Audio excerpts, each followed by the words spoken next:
안녕하세요. 제조 AI 협업 사례 공유 사회를 맡은 한국전자통신연구원의 유대승입니다. 네, 이번 시간에는 현장에서 가장 선도적으로 AI를 적용하여 미래를 준비하고 있는 제조 기업의 사례를 엿보고자 합니다. 이야기 나눌 세 분 나와 계십니다. 간단하게 자기 소개 부탁드릴까요? 네, 안녕하십니까. AWS에서 제조 사업 개발을 담당하고 있는 한재용입니다. 반갑습니다. 네, 반갑습니다. 안녕하세요. 인간을 이롭게 하는 인공지능 주식회사 이니지 박시아 이사입니다. 반갑습니다.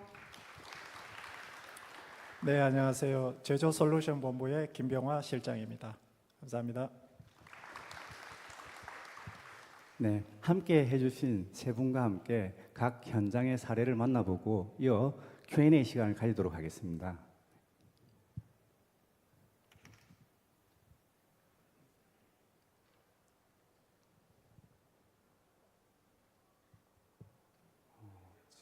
화면이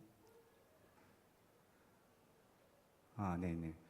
지금 제가 이쪽 화면이 안 보이고 저쪽 화면이 보여가지고요.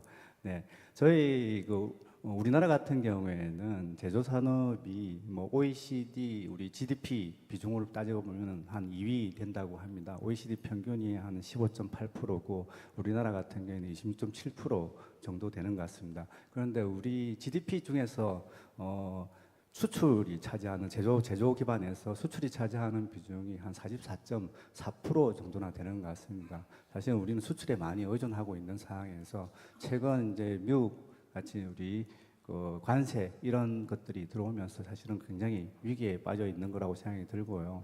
사실은 미국이 우리 마가 프로젝트 이런 것들을 진행하는 것들이 보시면은 OECD 평균보다 미국 같은 게 한 10% 정도에 있으니까 굉장히 낮은 단계인 것 같습니다.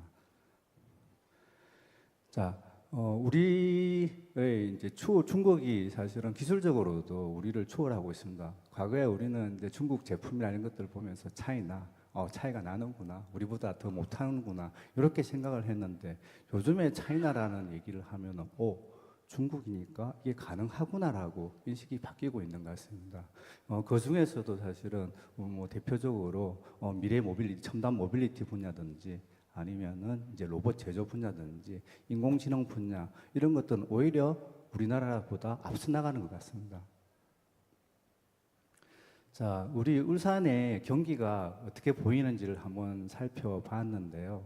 보니까 자동차, 조선, 화학 산업을 보니까 지금 우리가 100이 보통이라고 생각을 했을 때 보통 자동차 같은 경우는 한 69%, 69 정도, 그다음에 석유화학 같은 경우는 한 64 정도로 굉장히 경기 전망이 어둡다라고 지금 현재 보고 있습니다. 그나마 조선 같은 경우에는 수주가 좀 많이 이제 생기고 있고 또 마스가 프로젝트를 통해 가지고 또 미국과의 협력 이런 것들 때문에 조선의 이제 경기는 좀 나아지고 있다, 낫다라고 보고 있는 것 같습니다. 자, 작년에 저희가 울산형 인공지능 산업 발전 전략을 수립을 했습니다.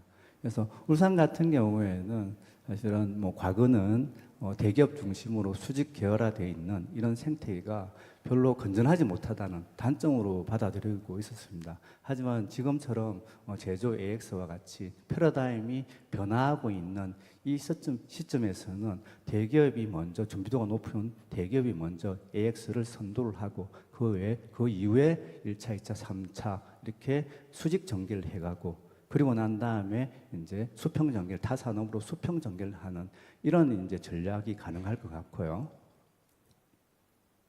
자, 제가 AI를 기술 현황을 한번 얘기하고자 그 AI 트리라는 걸 한번 그려보았거든요. 그 AI 트리를 보면 제일 밑바닥에 보면 데이터 파이프라인이 있습니다. 데이터 너무나 중요합니다, 그죠? 그리고 울산에서는 경사가 있습니다, 그죠? 우리 SK, AWS AI 데이터 센터 건축하는 것들이 있는 거고요. 그는 데이터를 저장하고 그 다음에 저장된 데이터를 학습을 하고 그 다음에 추론하고 하는 컴퓨팅하는 이런 인프라하고 사실은 그걸 하기 위해서는 밑바닥에 있는 데이터가 너무나 중요하다. 그걸 우리는 모으기 위해서 지금부터 힘써야 된다는 말씀을 드리고 싶고요. 그 밑에 있는 데이터 파이프라인 뿌리가 튼튼해야만이 그 그 위에서 우리가 딸 수 있는 열매가 풍성하게 열릴 수 있다는 겁니다. 그리고 이어서 우리가 생성형 AI든 그다음에 에이전틱 AI든 피지컬 AI 이런 발전하는 단계들이 있다고 볼 수 있고요. 자, 지금 2025년에 들어서 우리가 이슈가 되는 것들이 생성형 AI, 에이전틱 AI, 그다음에 피지컬 AI입니다. 자, 이것은 올해 CES에서 엔비디아의 젠슨 황이 저 얘기를 했습니다. 지금 현재 제가 뭐 연도도 밑에다가 달아놨지만 이것들이 그죠? 순서대로 이어지는 게 아니고 지금은 동시다발적으로 함께 연구가 되어 가는 것 같습니다. 그래서 생성형 AI 같은 경우는 여러분 챗GPT 굉장히 많이 사용하시고 생산성을 향상시켜 준다. 그 다음에 에이전틱 AI 같은 경우에는 우리 지적 노동, 정신적 노동으로부터 해방시켜 준다.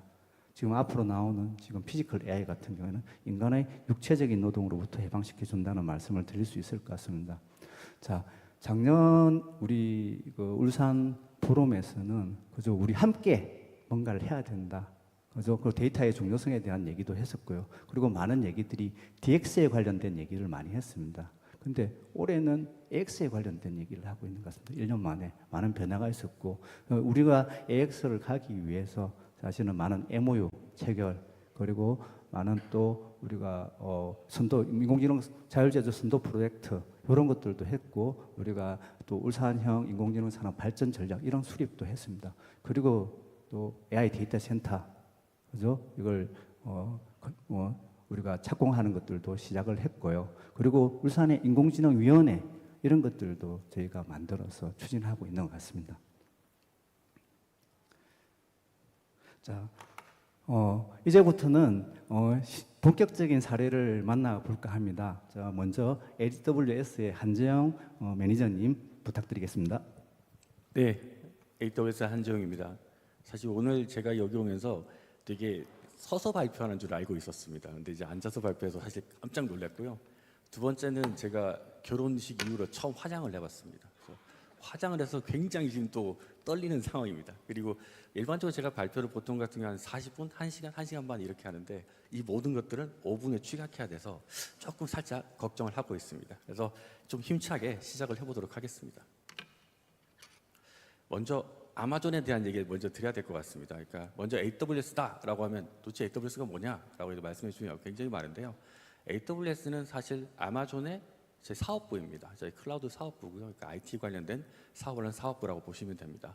지금 저게 비즈니스 위키에 나왔던 제프 베조스께서 나오셨던 그 표제로 나오셨던 것들인데요. 지금 보시면 이게 사실은 되게 위험한 도전이었다라고 지금 그때 당시에 얘기를 하고 있습니다. 근데 지금은 AWS가 사실상 아마존에서 가장 많은 매출을 담당하고 있습니다. 그런 것처럼 사실상 AWS는 아마존에서 이게 저런 리스키 베이스이 아니라 지금은 굉장한 이제 효자 노릇을 하고 있는 중입니다. 그래서 사실 저희 회사 같은 경우는 지금 제가 저게 작아서 잘 안 보이는데 아마 지구상에서 가장 커스터머 중심적인 회사가 되겠다라는 모토를 가지고 있습니다. 그래서 이 모든 저희가 일을 할 때 커스터머를 생각하고 이제 일을 시작하게 됩니다. 그래서 그런 관점에서 사실상 제가 꽤 오랫동안 제조업에서 사실 있었고요. 그다음에 제조업 관련된 일을 계속 해왔는데 지켜보면서 그럼 제조 디지털 전환을 하면서 필요한 것들이 무엇일까? 이분들이 지금 어느 방향으로 가고 있는가라고 이제 봤을 때 저렇게 네 가지로 이제 요약될 수 있을 것 같습니다. 첫 번째는 표준화라고 볼 수 있고요. 아시다시피 많은 분들이 여러 가지 AML 프로젝트를 하시고 각기 다른 서로 다른 그 구조를 가지고 하시다 보니까 나중에 이제 관리도 안 되고 하는 부분이 있어서 지금은 어떻게 하면 어떻게 표준화된 그 플랫폼 위에서 할 수 있을까를 많이 고민하는 것 같습니다. 그래서 표준화가 첫 번째가 될 것 같고요. 두 번째는 통합 플랫폼입니다. 아무래도 데이터가 한 분야에 있는 데이터만 가지고 분석을 하다 보니까 한계가 있다라고 이제 발견하셔서 여러 가지 흩어져 있는 데이터들, 관련된 데이터를 한 플랫폼에 올려서 이것을 한번 분석해보자라는 것을 가지고 있고요. 그리고 세 번째는 사실상 모아놓은 데이터뿐만 아니라 이 데이터를 가지고 지금 더 많은 그런 가치들을 발견할 수 있지 않을까라는 것을 기준으로 이제 많은 연구가 이루어지고 있습니다. 그리고 마지막은 굉장히 잘 아실 것 같습니다. 이제 개발이나 운영이나 이런 부분에서 뭐 시티즌 디벨로퍼, 시티즌 데이터 사이언티스트라고 해서 이제 현업분들이 실제로 이 모델을 개발한다든지 프로그래밍을 한다든지 하는 부분으로 이제 많이 흘러가고 있습니다. 제가 말씀드린 첫 번째 사례는 하이네켄에 관련된 얘기입니다. 그러니까 하이네켄도 데이터 플랫폼을 만들기 위해서 굉장히 고민하셨던 게 표준화와 이제 데이터 통합 데이터 플랫폼입니다. 근데 이걸 구축하실 때 이게 처음부터 뭔가 많은 인베스트먼트를 하기가 좀 힘드셔서 지금 보시는 것처럼 공정에서 세 가지 분야를 선정을 하신 다음에 하나는 공정 제어에 대한 부분, 하나는 그 설비 예지 보전에 대한 부분, 하나는 이제 공정 최적화에 대한 부분, 이 세 가지 과제를 가지고 실제로 프로젝트를 하셨습니다. 프로젝트를 하시면서 지금 저기 보시는 것처럼 이제 공통적인 데이터 플랫폼을 만들고 데이터에 대한 카탈로그를 다 만든 다음에 그 위에 이 AIML 프로젝트를 수행을 하셨고요. 지금 보시는 것처럼 각각 서로 다른 형태의 AIML 프로젝트임에도 불구하고 저는 통합된 표준화된 플랫폼 위에서 수행하실 수가 있었습니다. 그래서 보시는 것처럼 저기 굉장히 많은 그 $1,000,000 달러들이 있는데요. 저렇게 코스트를 세이빙하시고 하실 수가 있었습니다. 근데 저런 데이터 플랫폼에 대해서 제가 말씀을 드리면 많은 분들이 저거 지금 말씀드린 그런 통합 데이터 플랫폼이 도대체 어떻게 생기고 어떻게 구성되어 있느냐라고 많은 질문을 주십니다. 지금 보시는 것처럼 뭐 저희가 사실 명명하기를 인더스트리얼 데이터 플랫폼, 인더스트리얼 데이터 패브릭이라고 하는데요. 지금 보시는 것처럼 그 공장 내에 있는 그런 시계열 데이터나 아니면 ERP 데이터나 MES 데이터 자체를 한 곳에 묶어서 이들에 대한 그 각각 데이터에 대한 날리지 베이스, 그러니까 날리지 그래프를 그려야 된다라고 말씀을 많이 드리고 있습니다. 그러니까 날리지 그래프라고 하면 다들 굉장히 저게 뭐지라고 궁금해하시겠지만 사실 생각해 보면 날리지 그래프를 단순히 생각하면 공장에서 어떤 전문가가 사실 어떤 예를 들면 어떤 소리가 나게 되면 어떤 고장이나 이런 것도 사실 날리지라고 볼 수 있거든요. 근데 그런 날리지들을 사실상 위에서 저렇게 정의를 하게 되면 기존에 단순히 데이터를 모아서 하던 분석보다 더 많은 가치를 발견할 수 있다입니다. 그래서 중간에 저런 날리지 베이스를 넣는 부분이 있고요. 근데 그 외에 데이터들이 여러 군데서 많이 모이기 때문에 이 데이터를 관리하는 층이 형성되게 됩니다. 그 위에서 여러 가지 이제 표준화된 그런 AI ML 모델을 만든다면 굉장히 정도 있는 모델이 만들어질 거라고 저희는 보고 있습니다. 그래서 이런 지금 제가 보여드린 인더스트리얼 데이터 패브릭을 말씀을 많이 드리고 있는 상황입니다. 근데 이제 제조 디지털 혁신을 이루기 위해서는 가장 중요한 건 관점의 시프트라는 부분도 있습니다. 그러니까 아까 말씀드렸듯이 제조가 사실 굉장히 오래 전부터 인더스트리 4.0 스마트 팩토리라고 해서 굉장히 많은 논의들이 이루어져 갔는데 사실 생각보다 많이 잘 이루어지지 않고 있습니다. 그 이유는 뭐냐면 기본적으로 이 관점 자체가 신기술이 나오면 이 신기술을 빨리 적용을 시키겠다에 많이 외쳐 계십니다.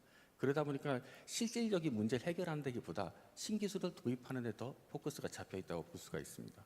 사실상 그런 것보다 이게 그 유저 입장에서 사용자 입장에서 그분의 그 페인 포인트가 뭐지를 관점을 통해서 그럼 이 페인 포인트를 해결할 수 있는 그런 기술들이 뭐가 있을까라고 역방향으로 사실은 생각을 하셔야 이 실제적으로 스마트 팩토리를 구축했을 때 실제적으로 공장이 도움이 될 수 있습니다. 그래서 보시는 것처럼 이제 기술 중심에서 사실은 고객 중심, 사용자 중심으로 관점을 바꿔서 이제 이런 과제를 발굴할 필요가 있습니다. 다음은 그러니까 저희가 그런 그 고객들이 어떤 고민을 하실까에 대해서 엄청나게 고민을 하다가 사실상 저희들이 발견한 몇 가지 이제 제조 공장에서 벌어지는 이런 페인 포인트들을 이제 발견한 것들이 몇 가지가 있습니다. 지금 보시는 건 아마 다들 아실 것 같습니다. 이게 전문 지식의 단절입니다. 아무래도 공장에는 많은 전문가들이 계시고 그 전문가분들이 사실 이 지식 자체가 전문가분들의 머리에 마음에 있습니다. 이제 그러다 보니까 이 자체를 그 다른 이어서 오시는 분들한테 전달하는 것도 쉽지 않기 때문에 만약 이 전문가분들이 공장을 떠나시면 그러니까 정년 퇴임을 하시면 과연 어떤 문제가 벌어질 것인가에 대해서 많은 고민을 하고 있습니다. 지금 제가 보여드리는 사례는 그러니까 토요타사 사례입니다. 그러니까 토요타사에서 지금 한 사례이고요. 토요타사 같은 경우도 동일한 문제를 가지고 있습니다. 지금 왼쪽에 보이시는 왼쪽 맞죠? 네, 왼쪽에 보이는 저 화면을 보면 뭐 단순합니다. 그러니까 많은 제조 공장에서 많이 벌어지는 일들인데요. 그러니까 제조 엔지니어가 그 전문가에게 전화를 합니다. 전화를 해서 이런 문제가 있습니다. 현재 이 장비에 어떤 알람이 떠 있고요. 이런 알람을 없애고 그 고장을 고치기 위해서는 어떻게 해야 되나요? 라고 하면 이제 전문가분께서 알려주십니다. 뭐 여기 밸브를 어떻게 돌리고 뭐 어디 버튼을 누르고 이렇게 해라라고 알려주시는데 토요타 같은 경우는 이런 모든 것들을 다 녹음을 합니다. 다 녹음을 한 다음에 이 녹음된 자료를 가지고 데이터화를 시켜놓는 거죠. 이 문자와 문맥화를 시킨 다음에 이 현상이 또 벌어졌을 때 보여주게 됩니다. 그러니까 엔지니어들도 보여주고 이제 전문가들 보여줘서 자 이렇게 조치하기 맞냐 이렇게 물어보고 맞다고 하면 사실 이 모든 것들을 다시 데이터화 시켜서 이걸 이제 실제로 지식을 나중에 써먹게 되는 거죠. 그래서 사실 저희 뭐 말씀을 드릴 수 없습니다만 저희 고객 중 모 기업은 이런데 아이디어를 얻어서 지금 보시는 것처럼 질문지를 만들어 갑니다. 질문지를 만들어서 장비 설명해 주세요. 어떤 문제가 많이 발생하죠? 이 문제 발생할 때 이걸 어떻게 검출할 수 있나요? 이건 어떻게 조치할 수 있나요? 이런 것들을 다 음성으로 다 떠서 이걸 데이터화 시켜서 사실 저장을 해놓는 거죠. 지식 베이스에 저장을 해놓고 나중에 이제 꺼내서 문제가 발생할 때마다 이제 꺼내서 그걸 참조하게 되는 것입니다. 그러니까 이런 것처럼 기존의 그 고객분, 기존의 그 전문가분들이 가지고 계시던 그런 지식 자체를 데이터화 시키는 게 첫 번째 목표로 가지고 있습니다. 근데 사실 이런 그 전문가분들의 지식이 필요한 지식을 데이터화 시키는 게 필요한 경우가 하나 더 있는데요.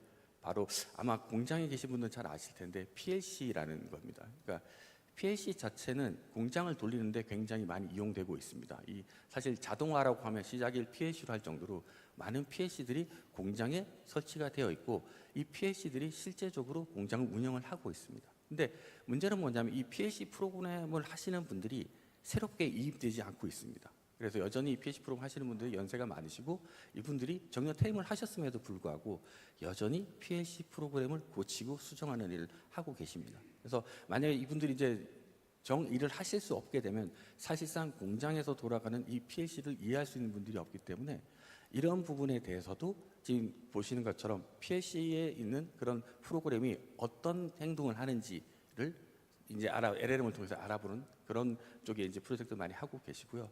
반대로는 PLC 만드는 부분도 사실상 이제 고민을 하고 계십니다. 근데 단지 PLC 프로그램을 만드는 부분은 아무래도 제어와 연관이 되어 있기 때문에 고도화가 필요하고요. 지금 어느 정도 80% 정도 정확도를 확보했다라고 이제 적혀 있는데 사실 100%가 되지 않으면 이 공장 운영할 수가 없기 때문에 이쪽의 연구가 활발하게 이루어지고 있는 중입니다. 네. 이게 아마 마지막 사례가 될 것 같은데요. 마지막 사례는 컴퓨터 비전을 어떻게 잘 이용할 것인가입니다. 컴퓨터 비전 같은 경우는 사실 몇 년 전에 굉장히 이제 뭐 화두가 되어서 많이 이제 적용이 됐고 하지만 이 컴퓨터 비전 자체를 만들 때, 그러니까 그 모델을 만들 때 전문성이 좀 들어가다 보니까 사실상 많이 접연학대가 되지 않고 있습니다. 근데 지금 보시는 것처럼 이 LLM을 이용한 LLM 자체는 죄송합니다. LLM 자체는 굉장히 많은 그런 그 텍스트나 또는 이미지 가지고 이게 학습이 되었기 때문에 사실상 이 LLM 또는 저희가 VLM이라고 하는데요. 이 VLM을 통해서도 컴퓨터 비전을 할 수가 있습니다. 그러니까 지금 보시는 것처럼 저 왼쪽에 있는 화면처럼 예를 들면 저 판 위에 스크래치가 있는 걸 찾아줘라고 저희가 프롬프트를 치면 지금 보시는 것처럼 실제로 스크래치 있는 부분을 찾아주게 됩니다. 그리고 오른쪽처럼 손에, 그러니까 오른손을 놓고 지금 왼손인데요. 이제 왼손에 또는 손에 어떤 상처가 있는지 찾아줘라고 하면 상처를 찾아주게 됩니다.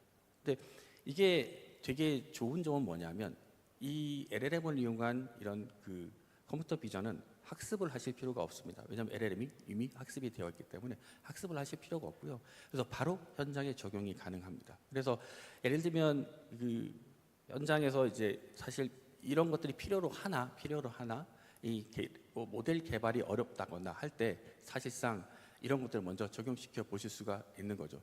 단지 여기 맹점이 있습니다. 맹점이 하나 있는 건 LLM이기 때문에 그 인퍼런스가 하는데 추론 시간이 빠르지 않습니다. 한 1, 2초 정도 걸리게 되고요. 그리고 두 번째는 이게 LLM이기 때문에 아시다시피 LLM은 일반적인 지식입니다. 그런 일반적인 지식이기 때문에 이게 예를 들면 그 공장에서는 예를 들면 스크래치라고 하면 스크래치 길이, 스크래치 깊이를 보고 이게 불량인지 아닌지 판단을 하게 됩니다. 근데 그런 세세한 것까지는 사실 LLM이 잡아주지 못합니다. 근데 아까 말씀드렸던 것처럼 이런 걸 이용해서 빠르게 적용해보고 효과를 얻은 다음에 사실상 그런 모델을 개발하는 형태로 진행해 볼 수 있을 것 같습니다. 그래서 이런 형태로 사실은 지금 요즘 제니아이를 현장에서 많이 적용하고 있는 중입니다. 네, 제 발표는 여기까지고요. 네, 정치해 주셔서 감사합니다. 네, 한재영 매니저님 고생하셨습니다. 사실 여기 앞에서 보면요, 저희 우리 PPT 화면이 이렇게 양쪽에 있는데 오른쪽에는 요만하게 보이고 왼쪽에 조금 크게 보이거든요. 제가 처음에 딱 시작하는데 화면이 하나도 안 보여가지고 글자가 하나도 안 보여가지고 굉장히 당황했습니다. 아마 한재영 매니저님도 안 보이는 상황에서 발표를 하신 것 같아요. 예, 네, 이어서 주식회사 이니지 사례를 듣도록 하겠습니다. 우리 박시아 이사님 소개 부탁드리겠습니다. 네, 반갑습니다. 앞서 인사드렸던 이니지의 박시아입니다. 우선 AWS나 아니면은 뭐 현대자동차 같은 경우는 익히 다들 인지하시고 계실 거라고 생각을 해서요. 저희 이니지에 대해서 간략하게 기술에 대한 소개 아주 간략하게 먼저 말씀을 드리겠습니다. 이니지는 실질적으로 AI 솔루션 중에서도 산업 공정 최적화 AI 솔루션을 전문적으로 하는 기업입니다. 올해 초에 과기정통부로부터 국내 최초로 인공지능 분야의 설명 가능 AI 관련해서 국가 전략 기술을 보유하고 있고 그리고 관리하는 기업으로 선정되었습니다. 당사는 이런 기술을 기반으로 국내 주요 철강사 그리고 시멘트, 화학 정유사들의 산업 제조 공정 최적화를 실현하고 있고요. 그리고 23년도부터 저희가 일본의 동일한 국내 레퍼런스를 기반으로 산업 공정 시장을 확대하기 위해서 현재 시멘트나 철강 프로젝트들을 추진하면서 시장을 확대해 가고 있습니다. 네. 전통적인 제조 방식은요, 운전자의 공정 노하우, 굉장히 암묵적인 지식이라고 합니다. 표준화되기 어려운 암묵적인 지식, 공정 노하우와 그리고 룰 베이스의 공정 제어에 의존하는 방식에 굉장히 의존을 하고 있었습니다. 근데 AI의 출현은 실제 이런 기존 공정에서 축적된 데이터들을 물리 모델이나 아니면 운영 지식이나 이런 것들을 통합해서 데이터 드리븐의 자율 제조를 실현할 수 있게 되었습니다. 당사 솔루션은 이러한 데이터 드리븐의 AI 예측 뿐만 아니라 SDM이라고 하죠. 그 소프트웨어 디파인드 매뉴팩처링이라고 하는데 이런 SDM을 실현하기 위한 AI를 예측하는 예측 모델을 개발하고요. 그리고 설명 가능 인공지능이라고 하는 보다 투명한 AI의 추론 과정을 설명하는 설명 가능 AI 기반의 제어 가이던스를 운전자에게 제공합니다. 그렇게 함으로써 운전자들이 AI가 추론한 결과에 대해서 보다 신뢰를 하고 사용할 수 있기 때문에 실제 생산에서 사용되는 사용 비율이 더 많이 올라가죠. 그러다 보면 생산 수율이 향상되고 에너지가 절감되거나 아니면 품질이 향상되고 반면에 또 마찬가지로 AI 기반의 보다 유연한 공정 운전이 가능하도록 하게 됩니다. 이니지는 주로 연속 제조 공정에 많은 도입을 하고 있습니다. 특히 그 중에 고온 반응 최적화가 필요한 공정, 철강이라든지 철강의 고로 전기로 혹은 시멘트의 소송 공정, 그리고 석유 화학 공정의 화학 반응기 내부에 어떤 반응이 일어나고 있는가 하는 그런 고온 반응을 최적화하는 데 특화되어 있는 AI 솔루션입니다. 최근에는 저희가 반도체나 2차 전지, 바이오 등과 같이 고정밀 제어가 필요한 공정으로 시장을 좀 더 확장하고 있고요. 특히 최근에 많이 화두가 되고 있는 탄소 중립과 그리고 품질 정밀화가 굉장히 필요한 중요한 산업군에서 특히 당사 솔루션은 효과를 많이 보여주고 있습니다. 간략히 시간 관계상 세 가지의 도입 사례를 말씀드리려고 합니다. 산업별로 세 가지를 준비했는데요. 첫 번째 맨 왼쪽에 보이는 부분이 철강 산업에 도입된 사례입니다. 실제 용융 아연 도금 공정이라고 하는데요. 냉연 강판을 차갑게 식어 있는 냉연 강판을 다시 가열을 한 다음에 그 후에 이후 공정을 좀 더 유연하게 할 수 있는 CGL 공정 내에 소둔 가열로의 온도 예측 자동 제어 자동 제어 시스템을 도입한 사례로 실제 품질 예측 정확도를 98% 정도 저희가 예측할 수 있었습니다. 이런 예측 정확도 98%를 기반으로 해서요. 최적 운전의 패턴을 가이던스 함으로써 실제 수요를 안정화시키고 품질 경쟁력을 향상시켰습니다. 그리고 두 번째는 시멘트 산업에 적용한 사례인데요. 소송 공정의 예열실이라고 하는 공정이 있습니다. 이 공정에서 온도를 예측하고 그리고 온도를 잘 제어할 수 있도록 함으로써 시멘트에 있어서 그 온도를 적절하게 일정한 온도를 유지하는 것이 품질에 있어서 굉장히 중요한 주요 변수가 됩니다. 그래서 이런 시멘트 품질 안정화 및 순환연료 대체율을 기존 대비 49%까지 증가시켰으며 반면에 이전에 사용하던 유연탄의 사용량을 3.2% 정도 절감하였고요. 그리고 실제 온도 편차 내부의 예열실 내부의 온도 편차를 약 22%까지 감소시켰습니다. 그리고 마지막으로 말씀드릴 공정이 이제 SK 에너지에 도입된 실제 저희가 울산 CLX 내에 있는 RHDX 공정이라고 하는 수첨 탈환 공정입니다.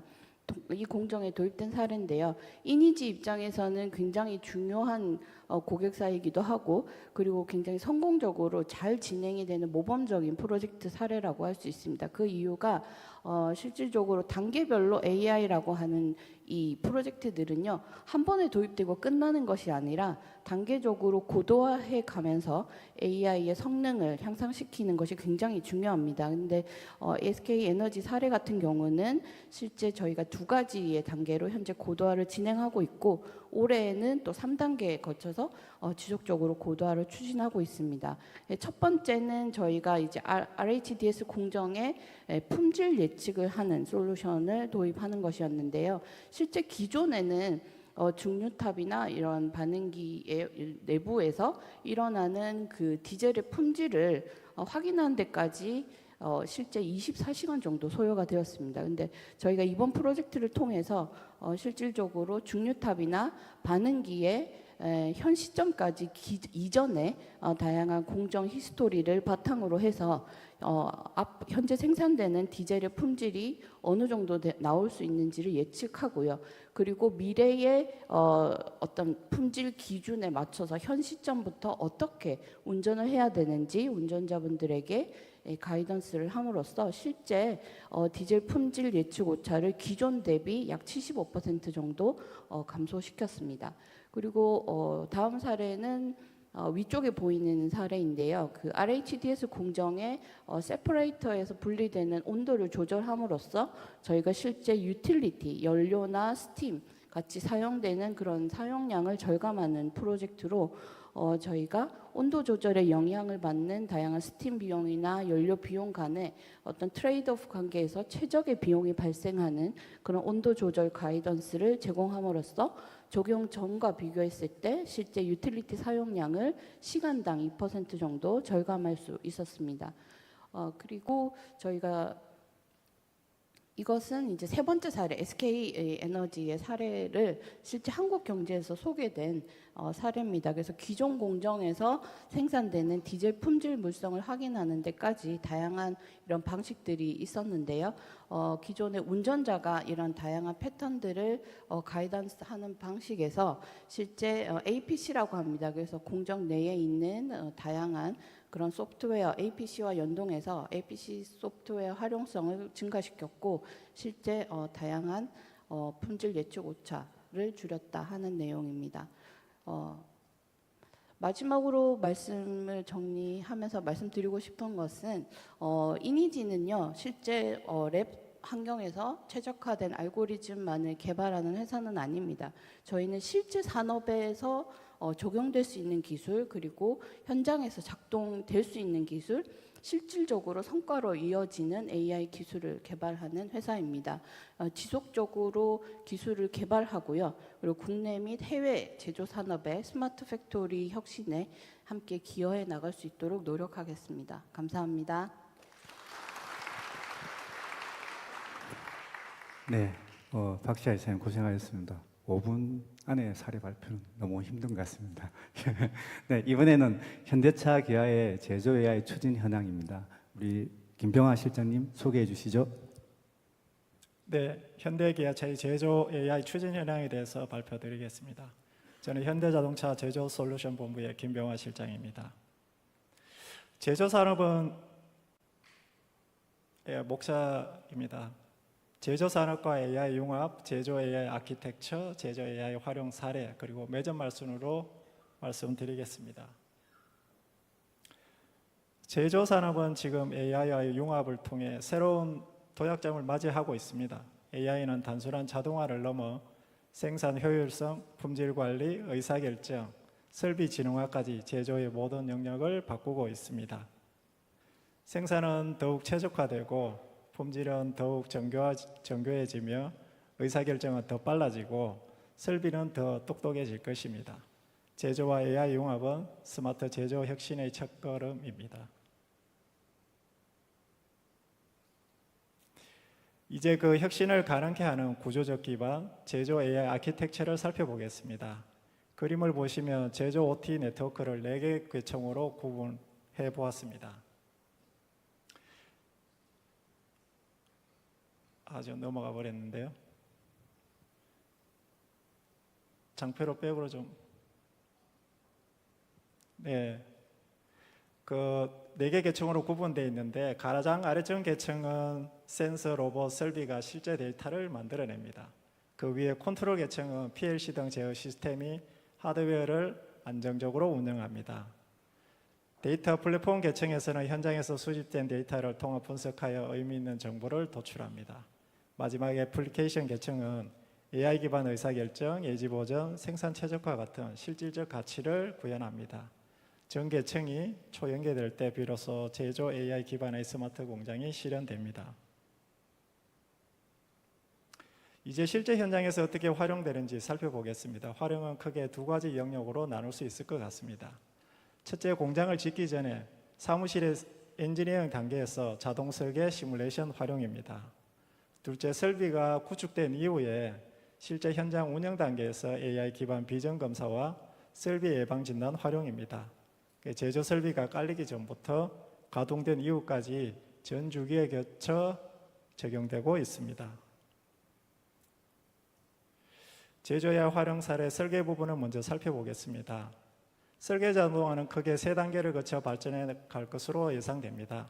첫째, 엔지니어 경험 기반 수작업, 둘째, 룰 기반 설계 자동화, 셋째, AI 기반 자동 설계입니다. 우리는 현재 2번째 단계인 룰 기반 설계 자동화에 진입하여 진행 중에 있습니다. 아직 초기 단계이지만 점차 범위를 확대하고 있습니다. 그리고 이 기반 위에서 곧 AI 기반 자동 설계로 발전해 나갈 것입니다. 이 단계에서는 설비 제어 프로그램과 도면까지 AI가 자동으로 생성하는 지능형 설계 체제가 실현됩니다.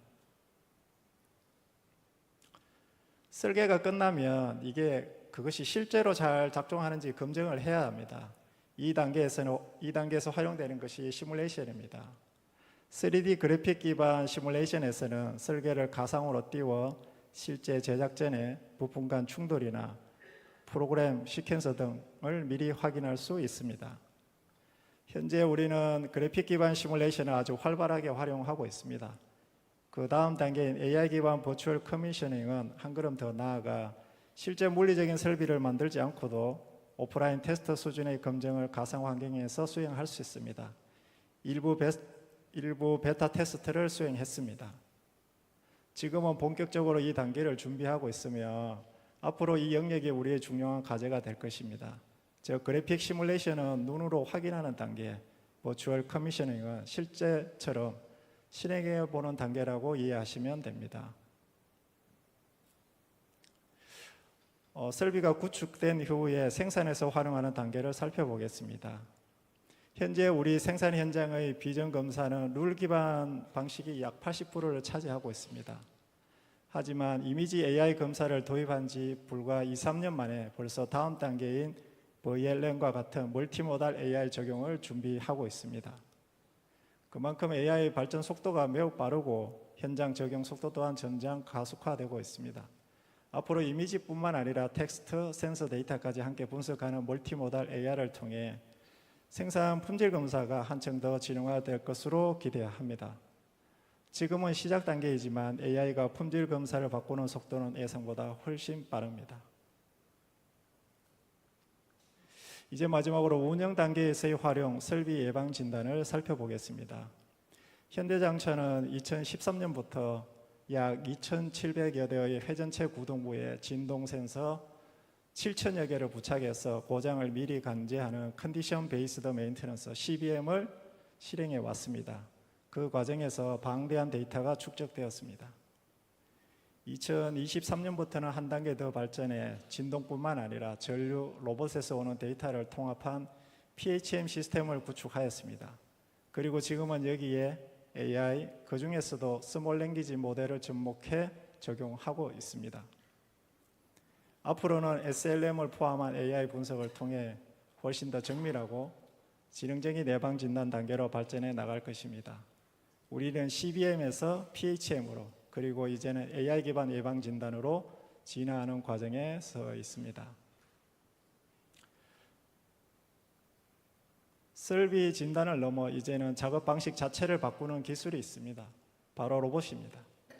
제조 현장에서의 로보틱스 기술은 꾸준히 발전해 왔습니다. 처음에는 수작업에서 시작해 자동화 설비가 도입되었고 이어서 산업용 로봇이 자리 잡았습니다. 최근에는 자동화 로보틱스 고도화가 진행되고 있습니다. 로보틱스 기술은 단순 반복 작업을 넘어 정교하고 복잡한 미션까지 수행할 수 있는 수준으로 발전하고 있습니다. 이제 다음 단계는 휴머노이드입니다. AI의 빠른 발전이 이러한 변화를 가속화하고 있어 가까운 미래에는 휴머노이드 로봇이 제조 현장에 실제로 도입될 것으로 예상됩니다. 로보틱스와 AI의 결합은 제조 패러다임을 완전히 바꾸는 마지막 전환점이 될 것입니다. 이처럼 기술의 발전은 제조 패러다임을 바꾸고 있습니다. 하지만 기술만으로는 충분치 않습니다. AI 제조 비즈니스의 성공을 위해서는 인재와 인프라가 핵심이라고 생각합니다.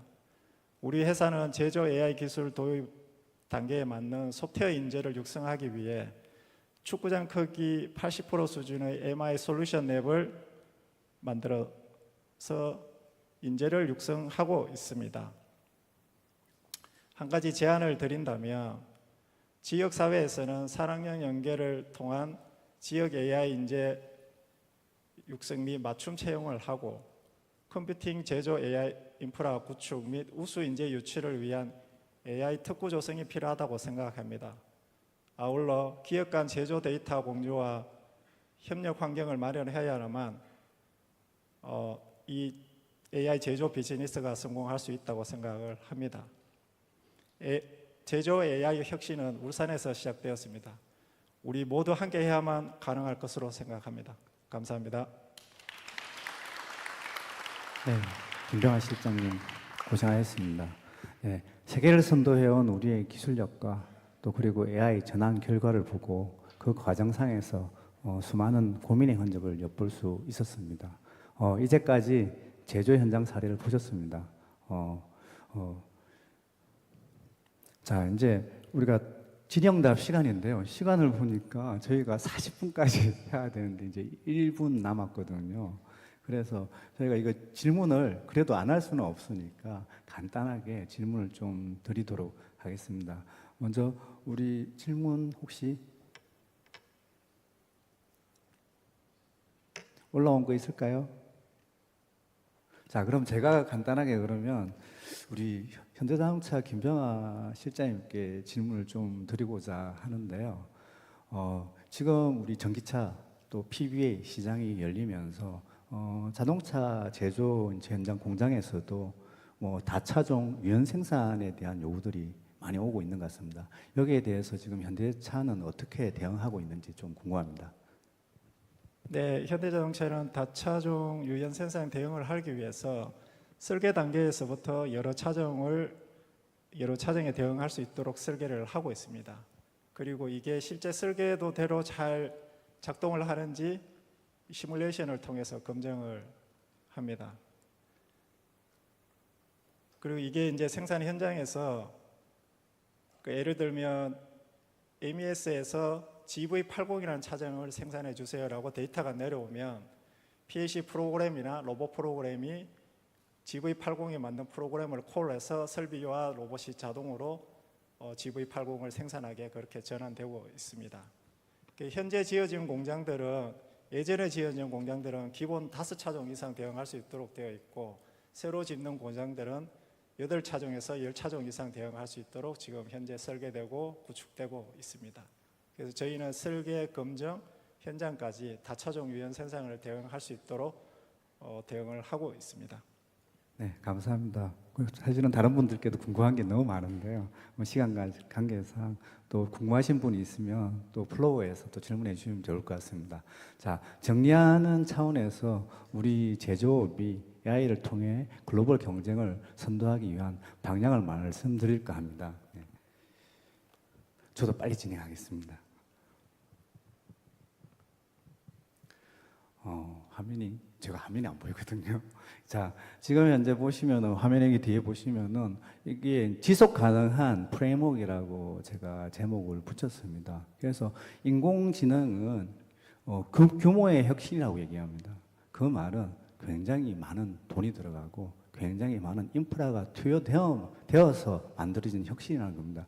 결국은 우리 울산의 제조 AI 수도가 되기 위해서 사실은 많은 기업들이 또 AI 기업이 탄생을 해야 되고 육성을 해야 되는데 이것들을 하기 위해서는 기업이 많은 돈을 투자하기는 너무 힘들고 많은 인프라를 가지기도 힘듭니다. 결국은 이쪽의 영역에서는 이제 공공에서 또는 정부나 지자체에서 이런 이제 인프라나 이런 것들을 지원해 줄 수 있도록 해줘야 되는 게 필요하다고 생각을 하고요. 자, 그 다음에 AI나 로봇 기술이 개발이 되면 바로 현장에 적용되기가 힘듭니다. 왜? 얘가 들어가서 어떤 사고를 칠지 모르기 때문에 결국은 기술을 개발하고 검증하는 체계가 탄탄하게 이제 만들어져야 되는데요. 이것들을 저희들이 3단계 검증 체계해서 VLT, PLT, OLT 이렇게 얘기를 합니다. 그래서 VLT는 버추얼 라인 테스트, PLT는 파일 라인 테스트, OLT는 오프라인 테스트. 결국은 앞에서도 우리가 버추얼 커미셔닝 얘기를 했지만 이 가상 환경을 만들어 놓고 다양한 테스트를 해서 안정성을 확보하는 게 굉장히 중요한 부분이고요. 네, 다음으로는 이게 로봇 캠퍼스 관련된 내용을 좀 드리겠습니다. 자, 앞으로 사실은 로봇들이 들어가서 제조를 많이 해야 됩니다. 인공지능 자율 제조로 변하고 있고요. 그래서 사람이 들어가서 작업을 한다면 사람을 훈련시켜야 됩니다. 근데 로봇이 들어가서 작업을 한다면 로봇을 훈련시켜야 되고요. 사람이 들어가서 작업하는 현장은 피지컬 현장이 되어야 되는데 피지컬 팩토리인데 로봇은 디지털 데이터를 보죠. 디지털 환경을 인식하기 때문에 공장을 디지털 팩토리로 바꿔야 되는 이런 것들이 필요합니다. 결국 사람을 훈련시키는 휴먼 캠퍼스가 필요한데 로봇이 들어가서 작업하려면 로봇 캠퍼스가 필요하다. 이런 말씀을 드리겠습니다. 자, 이게 이제 스마트 시티에 대한 얘기인데요. 스마트 시티를 구성하는 요소들이 우리 빌딩 인프라가 있고 그리고 그 안에서 돌아다니는 모빌리티들이 있습니다. 자동차도 있고 선박도 있고 날아다니는 비행기, UAM, AM 이런 것들이 다 모빌리티가 되고요. 그리고 이것들을 움직이게 하는 에너지가 있습니다. 야, 울산에서는 이것들을 다 가지고 있습니다. 제조하는 시설을 가지고 있어요, 심지어. 그죠? 엄청난 역량을 가진 게 울산이라고 생각합니다. 그죠? 그리고 이 스마트 시티, 우리가 가고 있는 이 스마트 시티 내에서 우리는 사람이 살아가고 최근에는 뭐 반려견, 반려모, 동물들에 대한 이제 권리 이런 것도 생각을 합니다. 그런데 앞으로 우리가 하나 더 생각해야 될 게 있죠. 그게 바로 AI인 것 같습니다. 그죠? 사이버 영역에 있는 AI뿐만 아니고 앞으로는 피지컬 AI들이 나오고 있고 현실 세계, 물리 세계에 나와서 우리와 함께 공존하면서 살아가고 있지 않을까, 앞으로 살아가야 되지 않을까, 거기에 대한 고민을 함께 해야 될 것 같습니다. 자, 우리도 긴 안목으로 지속적으로 AI를 실천하는 인프라를 갖추었으면 합니다. 이와 같은 마음으로 이번 제조 AI 협업 사례 세션을 마무리하고자 합니다. 함께 해주신 여러분 감사드립니다.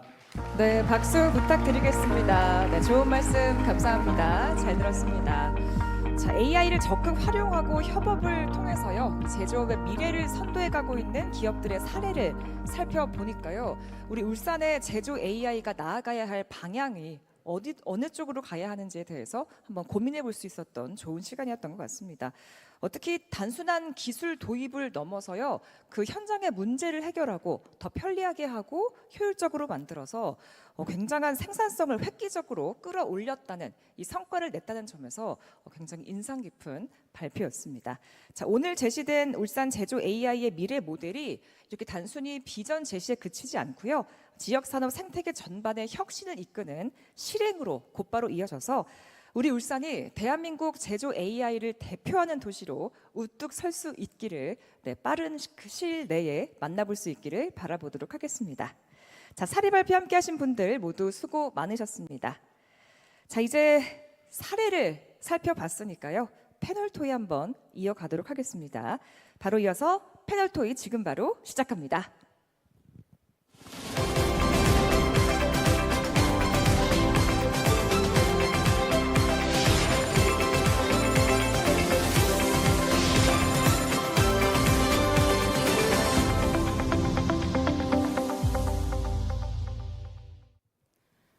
네, 안녕하세요. 딜로이트 컨설팅 김이나 팀장입니다.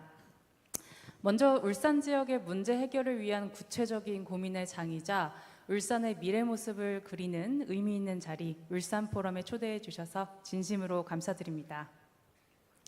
오늘 온라인 그리고 오프라인으로 많은 분들이 함께 해주고 계신데요. 소중한 시간 내주신 만큼 여러분들께 도움이 될 수 있는 유익한 인사이트 드릴 수 있도록 다양한 의견 나누고 또 깊이 있는 논의 진행해 보도록 하겠습니다. 지금 저희가 함께하고 있는 세션은 제조 AI의 허브 울산입니다. 앞선 기조연설과 사례 발표에 이어서 이번 순서에는 울산 제조 AI를 위한 메가 샌드박스의 구현 방안을 주제로 패널 토의를 진행해 보려고 합니다. 먼저 오늘 함께 해주실 분들을 모시겠습니다. 먼저 차례로 소개 부탁드려도 될까요? 예, 안녕하세요. 유니스트 인공지능대학원에 재직하고 있는 윤상환 교수입니다. 만나 뵙게 돼서 반갑습니다. 네, 반갑습니다. 울산광역시 기업현장지원과장 송현주입니다. 반갑습니다. 네, 반갑습니다. 현대자동차 설비제어기술팀의 김덕현 팀장입니다. 반갑습니다. 네, 안녕하세요. SK텔레콤, SKAX에서 제조 AI 담당하고 있는 차지원입니다. 반갑습니다. 네, 소개 감사드립니다. 앞서 함께했던 사례 발표를 통해서 우리는 울산 제조업이 마주한 현재의 모습, 그리고 AI를 활용해 현재를 극복하기 위한 기업들의 다양한 사례들을 함께 살펴봤습니다. 또 함께 나아가야 할 하나의 방향이죠. 제조 AI의 허브로서의 울산의 미래 또한 함께 고민해 봤는데요. 여기서 가장 중요한 것은 지금 우리 울산의 제조업은 현재의 모습에서 벗어나 미래의 방향으로 나아가기 위한 변화를 위해서 얼마나 어떤 노력을 하고 있는가가 아닐까 싶습니다. 그래서 앞서 함께한 기업들의 사례에 더해서 특히 우리 울산의 변화에 대한 생생한 사례들을 조금 더 들어보려고 합니다. 먼저 울산광역시에서 직접 기업들의 애로사항을 듣고 해결하는 데 큰 도움을 주고 계시는 울산광역시청 송현주 과장님께 울산시의 변화 그리고 혁신 관련 기업 지원 사례를 들어보도록 하겠습니다. 송현주 과장님 부탁드리겠습니다. 네, 감사합니다. 방금 말씀 주신 것처럼 울산시에서 기업 현장 지원을 하고 있는 사례에 대해 가지고 발표를 드리도록 하겠습니다. 네. 보이시는 이 PPT 화면은 많이들 비유를 하고 있는 겁니다. 기업의 시계와 또 행정기관의 시계의 속도는 다르다 이런 걸 표현하는 건데요. 우리나라에는 세계를 선도하는 기술을 가진 기업들이 많이 있습니다. 특히 울산에도 많이 있고요. 이렇게 세계를 리딩하는 기업의 투자 사업 속도를 행정기관이 어떤 관리 감독자의 위치에서는 실질적인 지원을 하기 굉장히 어렵다라는 생각을 저희는 하고 있습니다.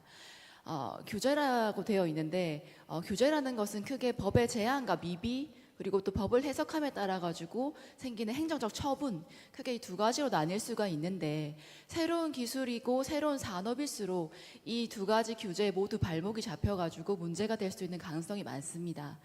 울산시에서는 그런 차원에서 관리 감독자가 아니라 조력자로서 기업의 페이스메이커의 역할을 하고자 노력하고 있습니다.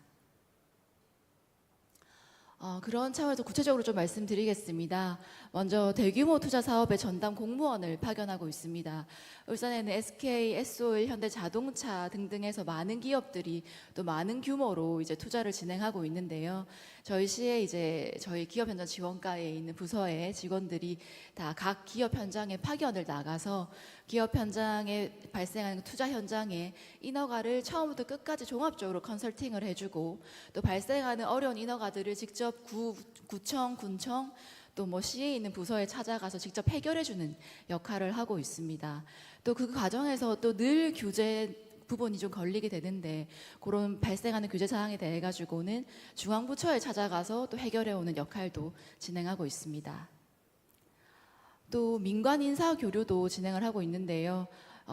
울산광역시의 이제 서기관과 현대중공업의 전무 간의 인사 교류가 이뤄지면서 현대중공업의 전무님은 이제 울산시설관리공단의 이사장님으로 근무를 하시고 또 울산시 서기관은 현대중공업에서 민간협력 TF 단장으로 근무하면서 각 현대중공업에 발생하는 여러 기업의 애로사항과 정책적인 지원을 돕고 있습니다. 그럼 저희가 이제 대규모 대기업만 지원하느냐 하면 그것도 그렇지 않습니다. 울산시 권역을 총 5군데로 나눠서 울산시에 소재한 모든 중소 중견기업의 투자 사업에 대해서도 이런 인허가 사항이 발생하거나 규제 사항이 발생할 때 직접 찾아가서 인허가를 풀어주고 지원하는 역할도 함께 하고 있습니다. 현재 약 41개사 정도가 지원이 되어 있지만 계속적으로 앞으로도 많이 이 규모도 늘어날 걸로 예상하고 있습니다. 그랬을 때 성과입니다. 저는 이런 대규모 투자 사업일수록 기업들은 이 투자 리스크를 관리하는 게 굉장히 중요하다고 생각을 하는데요. 특히 이 투자 리스크 관리에서는 투자 완료 시점이 되게 중요하다고 생각을 합니다. 뭐 10조 정도 규모가 되는 대규모 투자 사업을 일으킬 경우에 PF에 따른 이자 비용만 하더라도 굉장히 많이 발생을 할 텐데 그 투자 완료 시점이 길어짐에 따라 가지고 자금적인 부담이 생길 것이고 또 투자 완료가 되어서 이제 생산품이 나올 그때부터 이제 투자 비용에 대한 회수가 생길 부분이기 때문에 투자 완료 시점을 굉장히 앞당기는 게 중요하다고 생각을 합니다. 그런 점에서 저희 시는 이렇게 대표적인 주요 성과로 투자 사업의 인허가 기간을 대폭 단축했다고 말씀드릴 수 있을 것 같습니다. 먼저 현대자동차 전기차 신공장 사례를 말씀을 드리면은 저희가 한 3년 정도 걸릴 거라고 예상했던 인허가를 약 10개월 만에 단축해서 2년 이상 단축을 했고 삼성 SDI 같은 경우도 한 3년 정도 걸리는 산단 개발 사업과 또 STM 소재 공장 건축하는 사업들을 저희가 뭐 9개월, 6개월 정도로 굉장히 단축해서 지원을 하였습니다. 다음으로는 종합적인 인허가 지원을 하였습니다. 예를 들어서 S-오일의 샤인 프로젝트만 예를 들면은 샤인 프로젝트 건축공사 같은 경우는 소방, 위험물 이런 부분들을 포함해가지고 전체 인허가 개수도 거의 한 600개에 가까운 많은 인허가 지원이 필요한데 그걸 저희가 처음부터 끝까지 좀 컨설팅을 해서 거의 현재 한 300개 정도의 인허가를 완료했고 내년 이제 6월 정도에 준공을 앞두면은 마지막 저희가 계획한 대로 인허가를 완료할 수 있을 걸로 계획을 하고 있습니다. 또 뭐 그뿐 아니라 기업 현장에서 발생하는 용수, 폐수, 또 전력 이런 문제들도 저희가 지원을 하고 있고 오늘 또 SK 포럼이기 때문에 SK 예를 들자면 또 롯데 SK 에너루트 사업에서 수소 발전 사업을 진행하는 과정에서 수소 발전 입찰하는 역할도 저희 시의 공무원이 직접 이제 한전과 산업부에 뛰어가서 이 인허가를 입찰을 따오는 역할을 하는 것도 지원하기도 하였습니다. 다음으로 이제 규제 개선 지원 성과입니다. 오늘 이제 메가 샌드박스랑 굉장히 맞닿아 있는 부분이라고 생각을 하는데요. 기업의 기업 현장에서 이제 인허가를 풀고 투자 사업을 하다 보면 늘 이 법과 현장 간의 간극이 발생할 수밖에 없습니다. 그렇기 때문에 늘 어떤 규제 사항들이 발생하고 있는데요. 대표적인 사례로 이제 대규모 투자 사업을 하다 보면 결국에 이제 많은 근로자들이 투입돼야 되는데 뭐 샤인의 예를 들면은 한 13,000명의 인력이 필요한 부분이고 또 샤인 프로젝트 현장은 석유화학 공단이기 때문에 뭐 파이프나 탱크나 이런 대규모 중후장대한 장치들을 미리 좀 적치를 해둬야 필요한 사항에 바로바로 건설 현장에 좀 투입될 수 있습니다.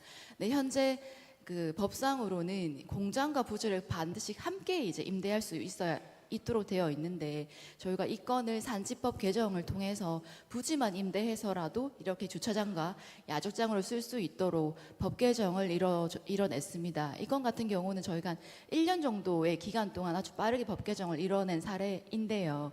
특히나 좀 말씀드리고 싶은 거는 저희가 종합적인 인허가 컨설팅을 했다고 말씀드렸습니다. 그래서 지금 샤인 프로젝트가 내년 준공을 앞두고 있는데 이게 올해 1월 달에 법 개정이 진행이 됨에 따라 가지고 그 전부터 인허가 컨설팅 과정에서 이건 빨리 좀 진행해야 되겠다 해서 법률적으로 조금 더 빠르게 인허가 법령 개정을 요청드려 가지고 저희 공정에 맞게 규제 개선이 이루어진 사례라고 말씀드릴 수 있을 것 같습니다.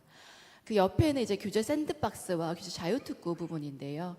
현대중공업에 있는 현대중공업에서 처음으로 만든 이제 자율당 선박에 대한 부분과 또 암모니아 선박을 또 처음으로 만들면서 그와 관련해 가지고 연료 주입한 벙커링 부분에 있어 가지고도 법률적으로 전부 다 이제 미비된 사항이었습니다.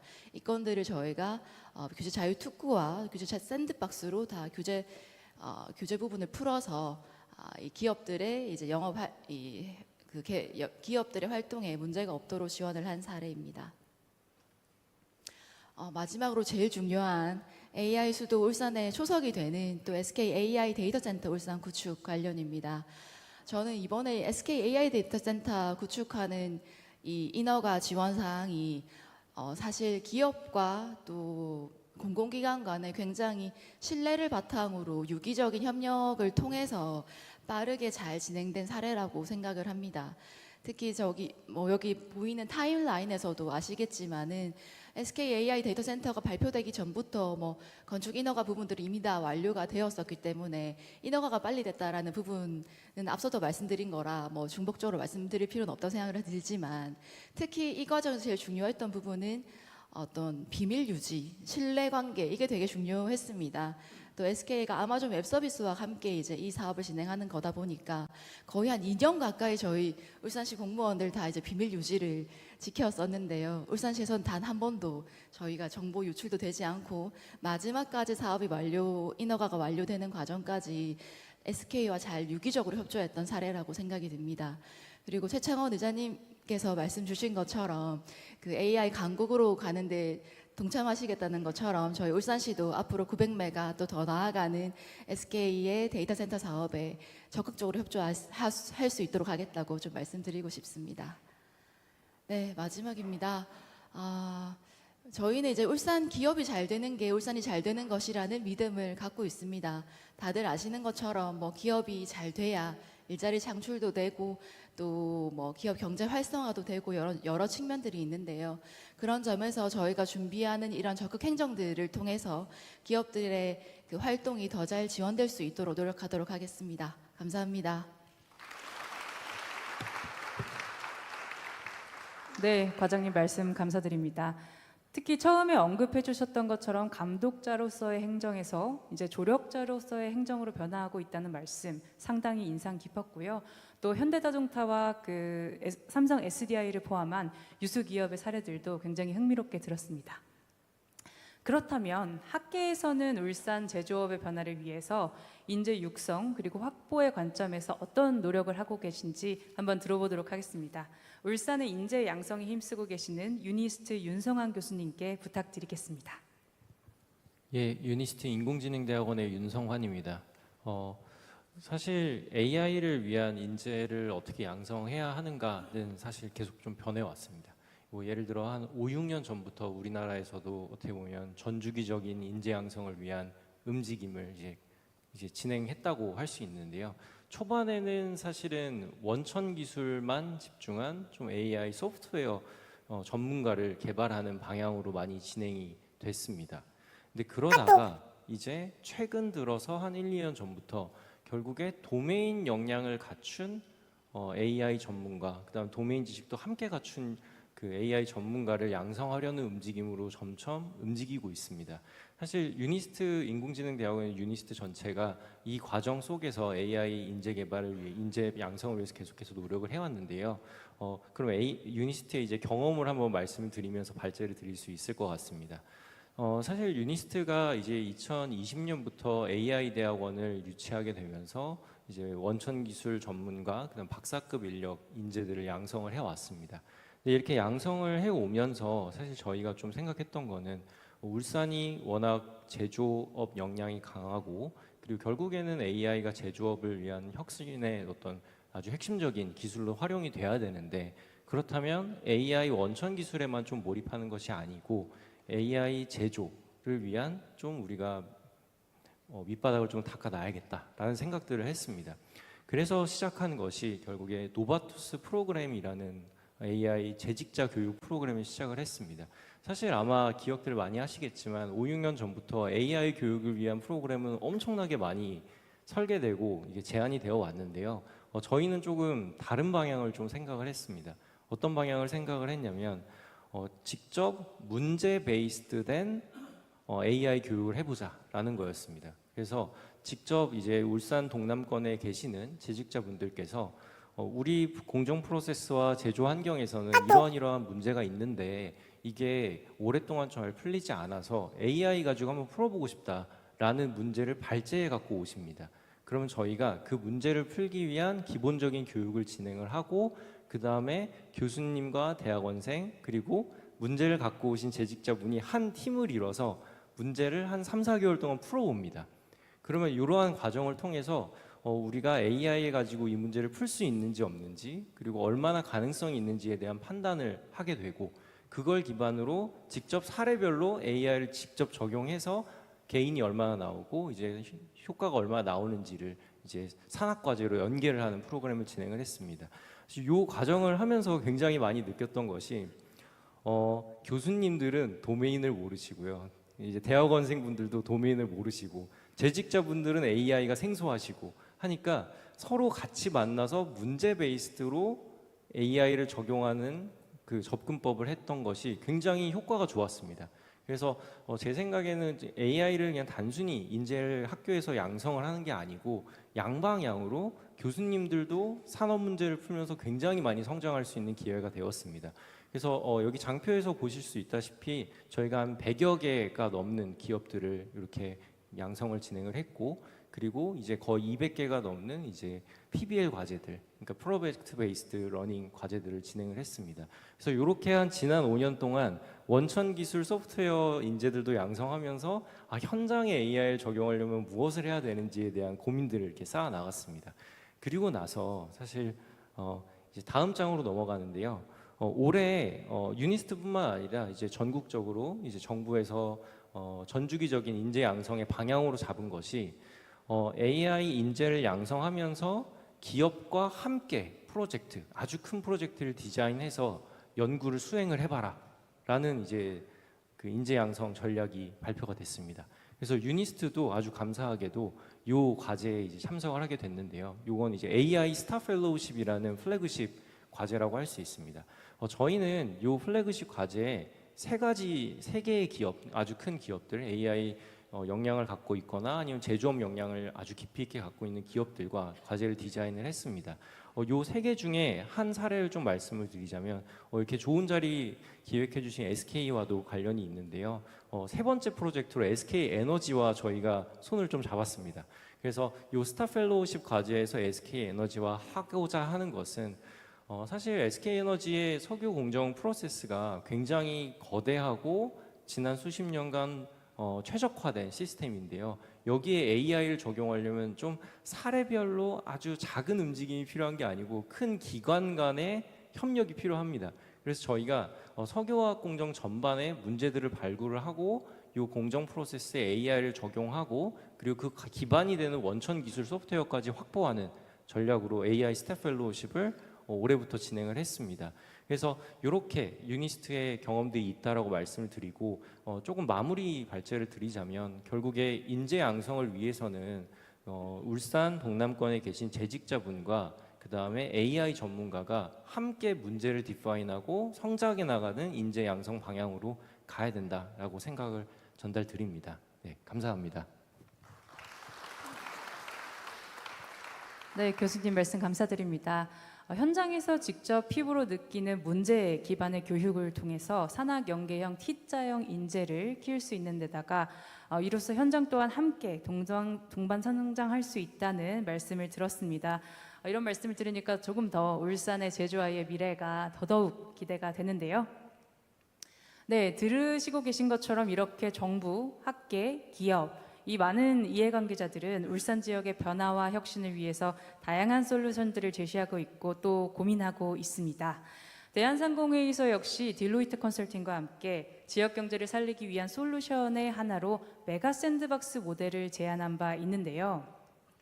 아마 여기 계신 분들조차도 메가 샌드박스라는 개념에 대해서 다소 낯설어 하신 분들이 계실 겁니다. 메가 샌드박스가 무엇이고 어떤 구성 요소로 이루어져 있는지 조금만 더 자세히 설명해 드리도록 하겠습니다.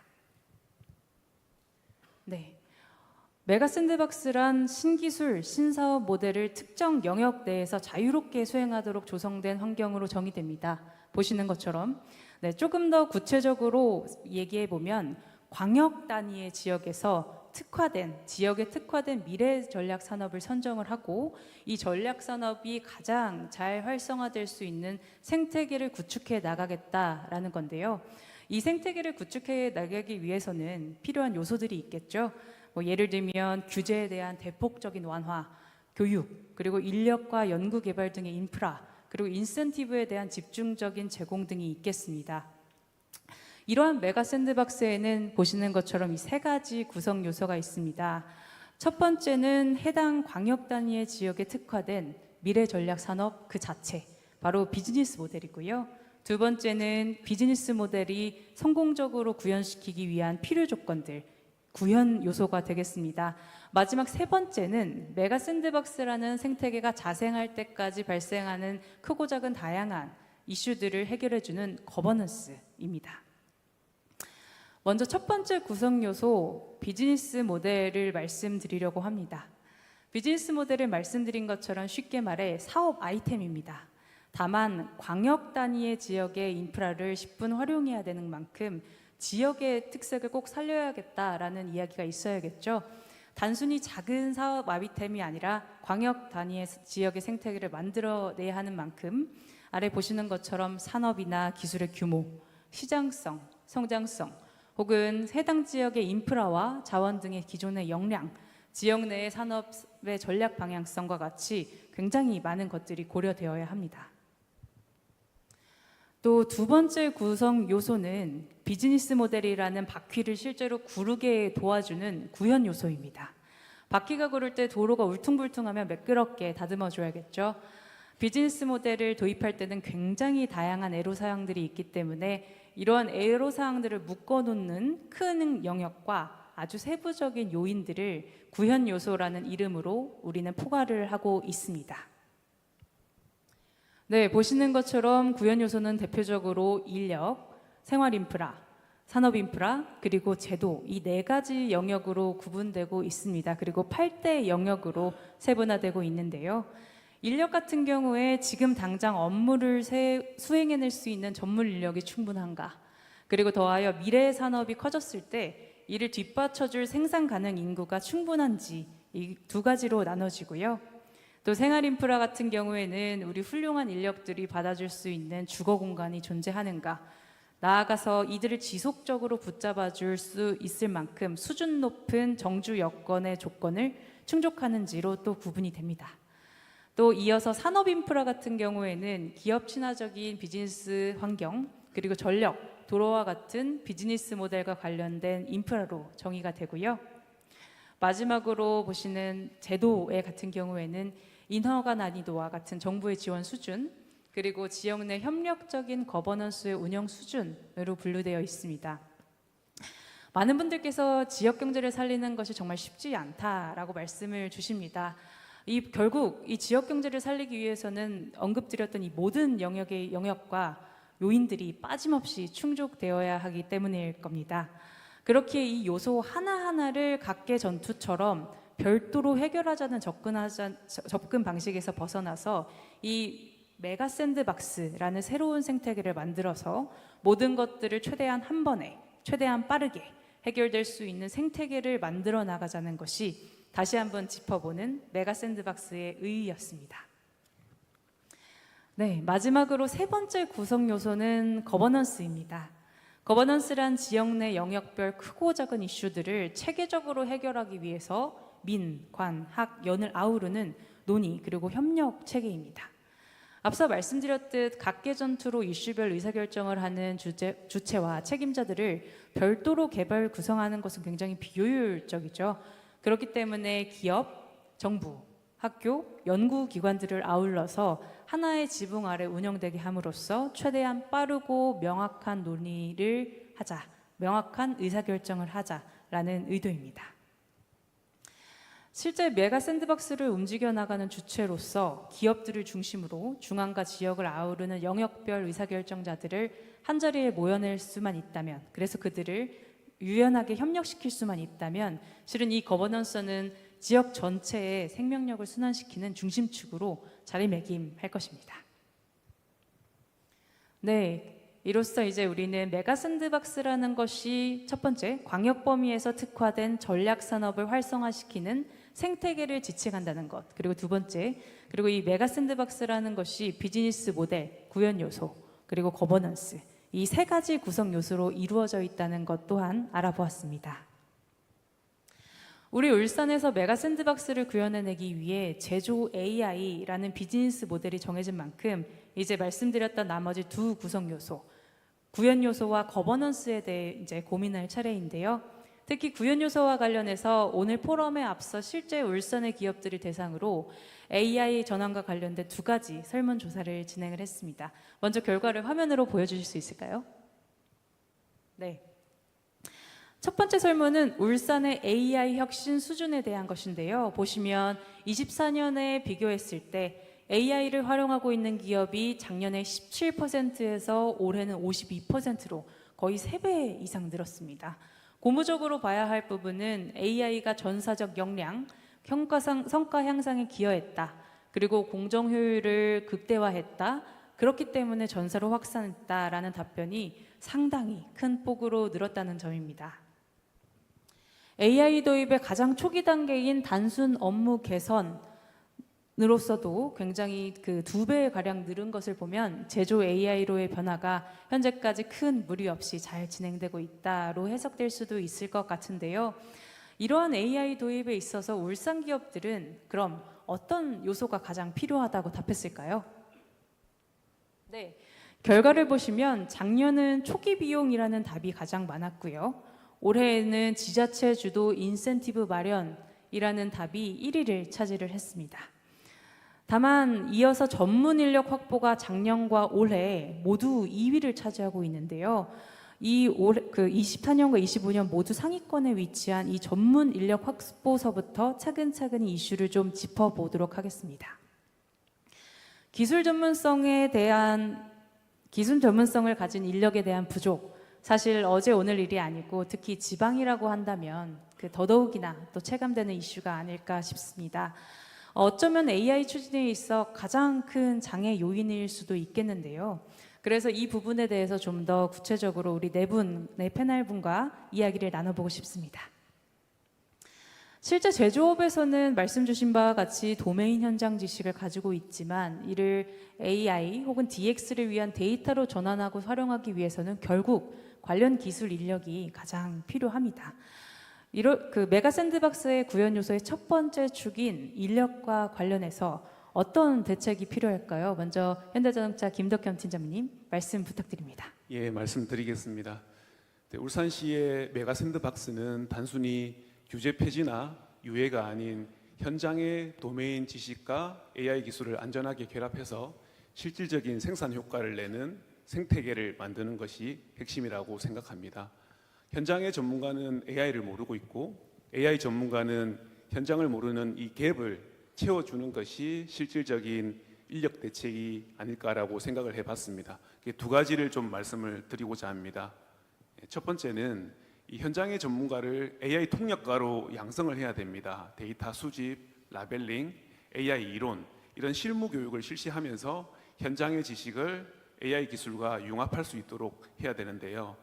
기업의 재직자를 지역 내 학교에서 교육 과정을 개설해서 AI 전문가로 육성이 필요합니다.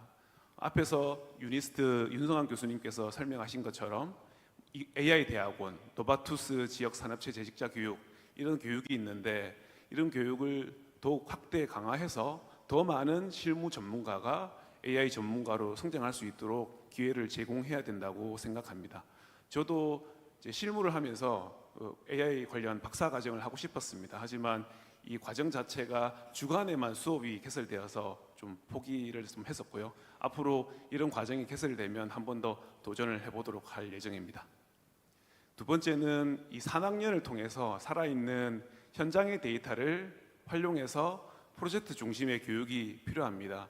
미국의 팔란티어라는 AI 기업이 있죠. 최근에 주식이 엄청 많이 올랐습니다.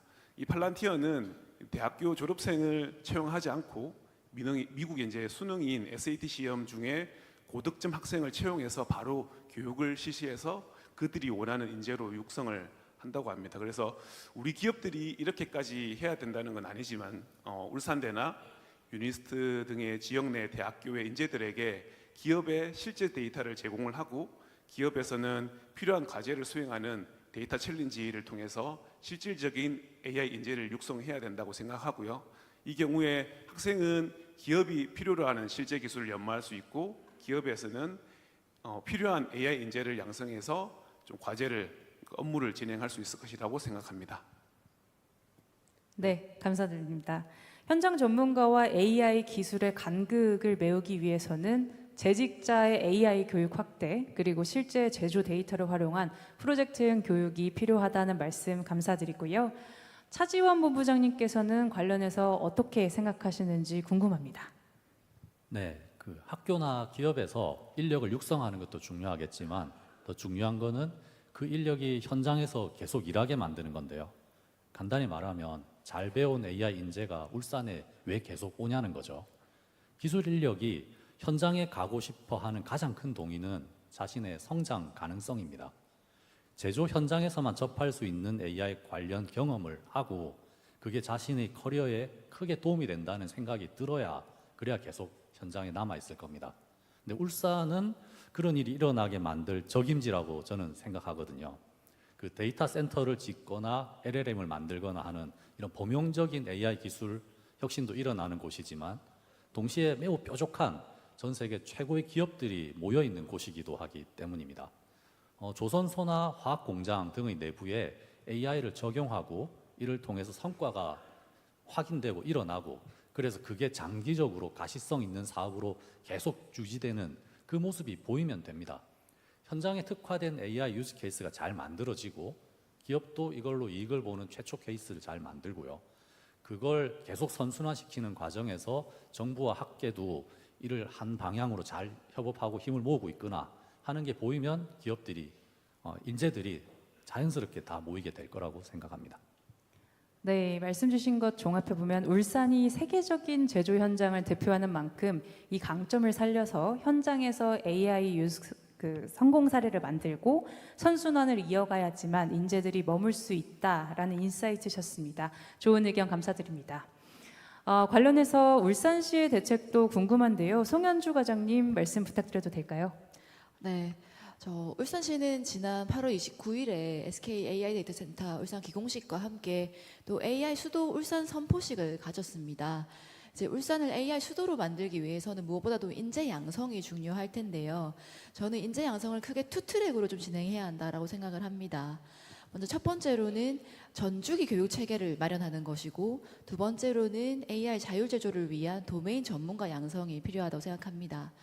첫 번째로 전주기 교육 체계와 관련해서는 이제 울산시에서 초등학교, 중학교, 고등학교에 AI 특화 교육을 실시하고 또 AI 영재학교 설립하는 부분도 검토 중에 있습니다.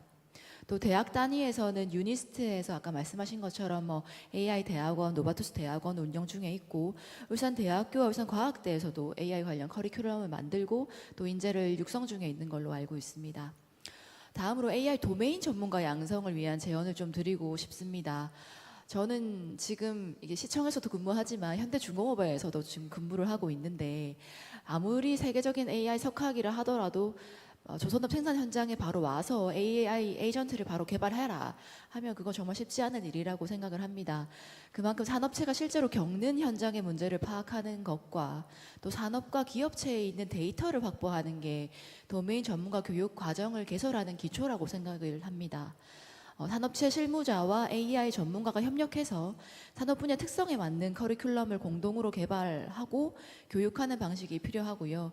예컨대 대학교와 기업에서 반복적이고 또 공통적으로 나타나는 어떤 문제를 베이스로 해서 같이 교육 커리큘럼을 만들고 또 기업에서 가지고 있는 보유한 데이터를 바탕으로 교육 커리큘럼을 만들면서 대학에서는 이론적 교육을 받고 또 현장에서는 실습하는 형태의 산업체 중심 교육 과정 개발이 필요하다고 생각이 듭니다. 또 교육의 활성화와 인재 양성을 위해서 SK에서 AI 아카데미나 계약학과 설치 같은 방법도 같이 검토해 주시기를 희망합니다. 감사합니다. 예, 그 앞에 패널 분들의 의견이 너무 좋아서 사실 거기다 제가 좀 보충을 해서 말씀을 드리자면요. 사실 그 과장님께서 매우 좋은 얘기 해주셨는데 아무리 AI 석학이고 뭐 LLM 전문가, 뭐 LVM 전문가라고 하더라도 현장에 가서 바로 동작하는 AI를 만들어 봐라라고 하면 되게 어려운 일입니다. 그리고 시간이 많이 걸립니다. 그 어떻게 보면은 현장 AI가 적용될 현장과 AI의 이론을 알고 있는 사람 사이에 어떻게 보면 간극이 되게 심하다라는 얘긴데요. 사실 요거를 좀 이렇게 간극을 메우려면 제가 봤을 때 몇 가지 그 2가지 정도의 이제 방향이 필요할 거라고 생각을 합니다. 먼저 요 학교에서는 도메인에 특화된 AI를 가르치는 교육 과정이 일종의 필요합니다. 그러니까 AX 인재의 양성에 아주 포커스가 맞아 있는 교육 과정이 필요하다라는 생각이 듭니다.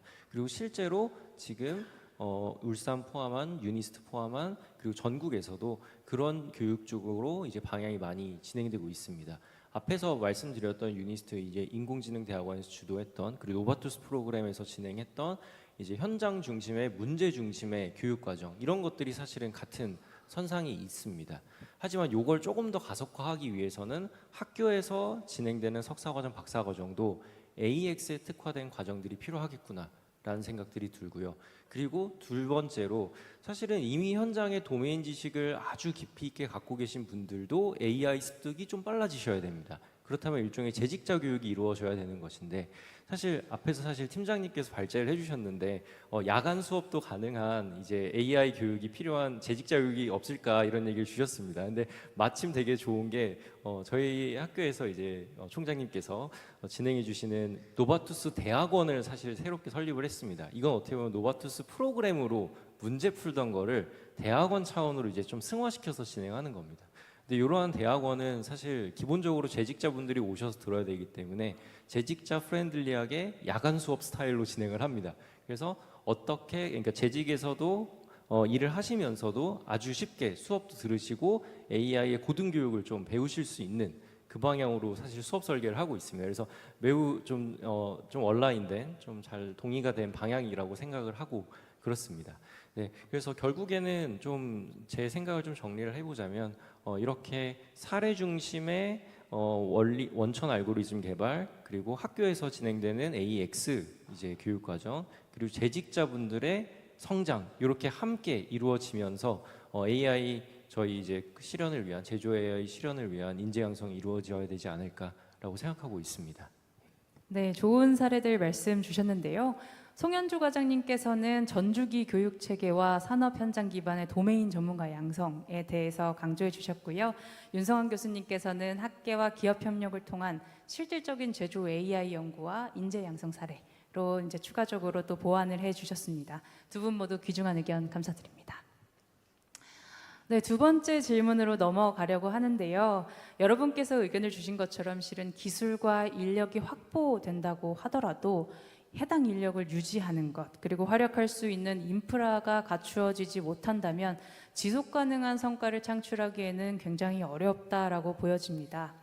현재 울산이 가지고 있는 도시 인프라 그리고 산업 인프라들을 고려했을 때 더 많은 기술, 더 많은 인력을 붙잡아 놓기 위해서는 어떤 보완 방법이 필요하다고 보시는지 궁금한데요. 먼저 어느 분께서 말씀해 주실까요? 네, 송현주 과장님. 네. 도시 산업적 인프라 보완의 내용은 굉장히 좀 질문의 범위나 또 사업의 내용도 굉장히 광범위하다고 생각을 합니다.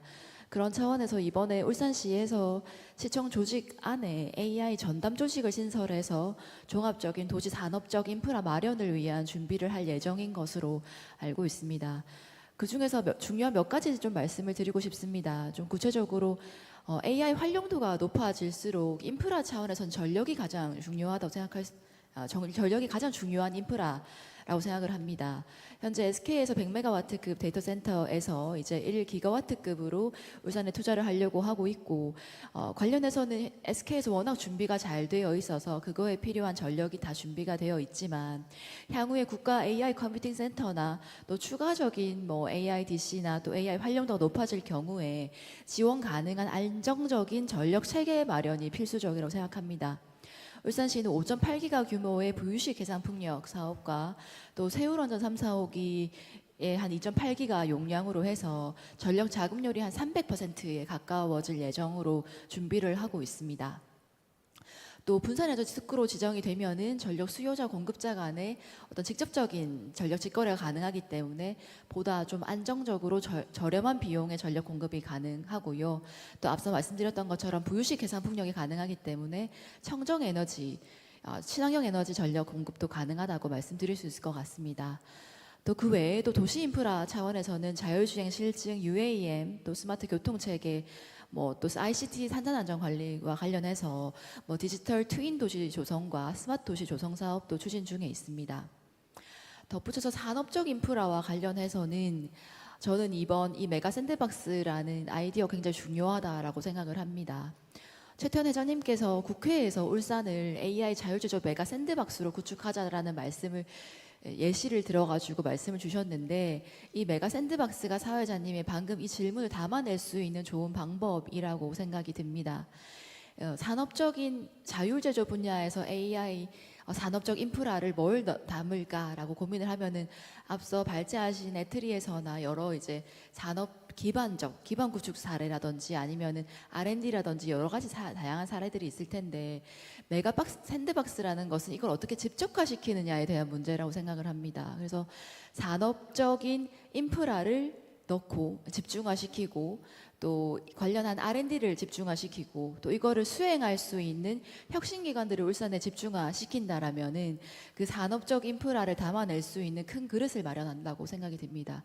저는 오히려 어떤 사업들을 넣느냐보다는 어떻게 사업을 담을 수 있는 그릇을 만드느냐라는 차원에서 이 메가 샌드박스의 구축이 굉장히 중요하다는 생각이 듭니다. 감사합니다. 네, AI 전담 조직의 신설부터 이제 전력, 스마트 도시 인프라 강화 그리고 또 규제 완화까지 메가 샌드박스 실현을 위한 핵심 방향들을 하나하나 잘 짚어주셨습니다. 그럼 기업의 관점에서 도시 인프라 그리고 산업 인프라의 보완책에 대해 SK 차지원 본부장님은 어떻게 생각하실까요?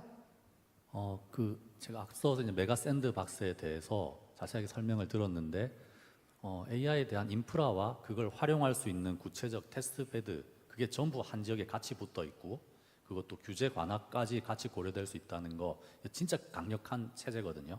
이게 잘 만들어지기만 한다면 대단히 강력한 인프라가 될 거라고 저 확신하는데 제가 아까 송현주 과장님과 잠깐 얘기하다 보니 이미 공무원이신데 현장 기업에 붙어서 막 일을 하고 계시다고 하셔서 이게 진짜 잘 될 수밖에 없다고 저는 생각을 하고요. 만약 그런 체제면 조금만 더 덧붙여 보자면 약간 그겁니다. 공간에 대한 건데 AI 인재들이 밀집해서 모이는 물리적인 공간까지도 한번 고려해 주시면 어떨까 그 생각입니다. 그래서 우리나라에서 비슷한 게 이제 판교 같은 거거든요. 그 판교에 직접 방문을 해보시면 IT 기업들이 밀집되면서 나오는 그 자연스러운 정보의 소통과 인적 교류의 기회와 또 특유의 분위기들 그런 게 있습니다. 이게 IT 기업 입장에서는 왠지 거길 떠나면 안 될 것 같은 생각을 막 들게 하는 그런 요소들이거든요.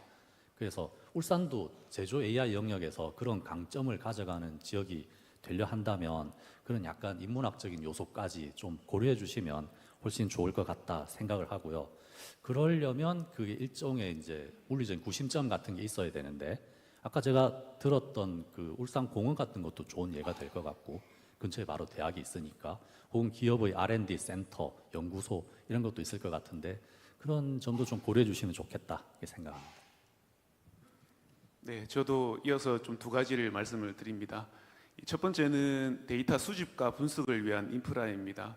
SK그룹에서 울산에 대규모 AI 데이터 센터를 구축한다는 이야기를 들었고, 비수도권 지역에서 건설되는 데이터 센터 중에 국내 최대 규모가 될 거라고 알고 있습니다.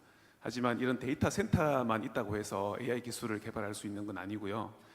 핵심은 데이터입니다. 그래서 생산 공장에 살아있는 데이터를 수집하기 위해서 설비에 여러 가지 센서를 설치하거나 PLC나 HPC로부터 이런 제어기로부터의 전류나 공정 데이터를 수집을 해야 됩니다. 이런 데이터를 수집하기 위한 전용 유무선 네트워크가 필요한데 이게 쉽게 투자하기 어려운 면도 있습니다. 저희 현대자동차는 현대자동차 울산 공장에는 이런 이더넷 기반의 전용 유선망, 와이파이 무선망을 계속 꾸준히 확대를 하고 있고, 작년부터는 P5G 통신으로 데이터를 수집하기 위한 체계를 좀 마련했습니다만, 이런 큰 기업은 가능하겠지만 일반 기업에서는 좀 투자에 어려움이 있을 거라고 생각을 합니다. 울산시에 있는 산업단지 안에 이런 기업 전용의 AI 5G망을 구축할 수 있다면 물리적인 제약 없이도 양지대 데이터를 쉽게 확보할 수 있을 거라고 좀 생각을 해봤고요. 그리고 이제 목적에 따라서는 저희 제조 과정 중에 발생하는 이런 데이터를 우리 기업 간에 공유할 수 있는 데이터 레이크가 있다면 울산에서만 가능한 고도화된 AI 기술을 같이 개발할 수 있지 않을까 생각해 봤습니다. 예를 들어서 저희는 이제 설비 고장을 사전에 예측하는 이 PHM 기술을 지금 개발하고 운영을 하고 있습니다. 여기에 AI까지 접목해서 이제 글로벌 36개 공장을 모니터링하고 있는데요. 이런 울산 기업 안에서 만들어지는 다양한 고장 사례까지 같이 학습을 한다면 더 고도화된 AI 모델을 만들 수 있고 좀 필요한 기업에 배포도 할 수 있지 않을까 생각을 했습니다. 그리고 두 번째는 이 AI 우수 인재들이 울산에 정착할 수 있는 이 생활 인프라가 필요합니다. 소프트웨어에 아까 판교 말씀해 주셨듯이 소프트웨어의 난방 한계선이 판교라는 이야기가 있습니다. 그리고 이 소프트웨어 인재들은 수도권에서만 근무하기를 희망하고 있습니다. 이를 이제 근본적으로 극복하기는 어렵겠지만 교통, 문화, 주거의 혜택이 있다면 AI 인재들이 울산에 정착할 거라고 생각을 하고요. 미국의 실리콘밸리나 중국의 선전, 독일의 미넨과 같이 제조업과 AI를 융합하는 산업 AI 허브를 울산에 만든다면은 인재뿐만 아니라 기업까지 유치해서 AI 생태계의 선순환을 만들 수 있다고 생각합니다. 울산이 아시아 최고의 AI 허브, 더 나아가서는 글로벌 AI 허브가 될 수 있다고 생각하고 있습니다. 네. 예, 저도 팀장님 의견 및 패널분들 의견에 깊이 공감하고요. 여기다 의견을 살짝 더하자면 사실은 울산에서 해야 되는 일을 만들어야 됩니다. 무슨 말이냐면 제조 AI를 하려면 어딜 가야 돼? 라고 하면 울산에 가서 하면 할 수 있어. 이렇게 인식이 만들어져야 된다고 생각합니다. 그거에 어떻게 보면 큰 틀을 구성하는 게 메가 샌드박스 개념이라고 생각할 수 있을 거고요. 여기서 조금 더 들어가자면 결국에는 실험과 실과 현장의 연구가 동시에 진행될 수 있는 특화 지구 혹은 특화 AI 연구소 같은 걸 유치할 수 있으면 좋겠다는 생각이 듭니다. 그러니까 단순히 원천 기술만 하는 연구소는 사실 어디에도 있어도 됩니다. 왜냐하면 컴퓨터만 있고 리소스만 있으면 되기 때문에 어디다 있으면 되는데 그 역할은 사실 제조 AI 문제를 풀기에는 매우 제한적일 거라고 생각을 합니다. 예를 들어 기업이 이제 데이터를 직접 다루고 있고 그 데이터를 다룰 때 성능이 어떻게 나오는지 궁금한데 원천 기술 연구만 하는 연구소는 사실은 역할이 굉장히 제한적이고요. 그렇기 때문에 이렇게 같이 해볼 수 있는 연구소가 있다면 거기서 원천 기술을 개발하면서 동시에 프로프 오브 컨셉을 해볼 수 있고 POC를 해볼 수 있고 그리고 이게 제조 프로세스에 들어갔을 때 테스트 베드에서 어떻게 효과가 나타날까 이거를 직접 보면서 연구할 수 있는 연구소가 여기 울산과 동남권 내에 있으면 그건 굉장히 리얼 임팩트까지 얻을 수 있는 그리고 이걸 하려면 사실 와야 된다는 얘기이기 때문에 제가 봤을 때 젊은 어떻게 보면 유능한 인재들도 끌어오는 그 기회가 될 수 있을 거라는 생각이 듭니다. 그리고 마지막에 데이터 얘기도 주셨는데요. 사실은 데이터가 지금은 어떻게 보면 학교와 기업이 일을 할 때 각각 개별적인 페어마다 계약 및 등등 여러 가지 제약들을 만들고 데이터를 공유하고 그런 식으로 연구를 하고 있습니다.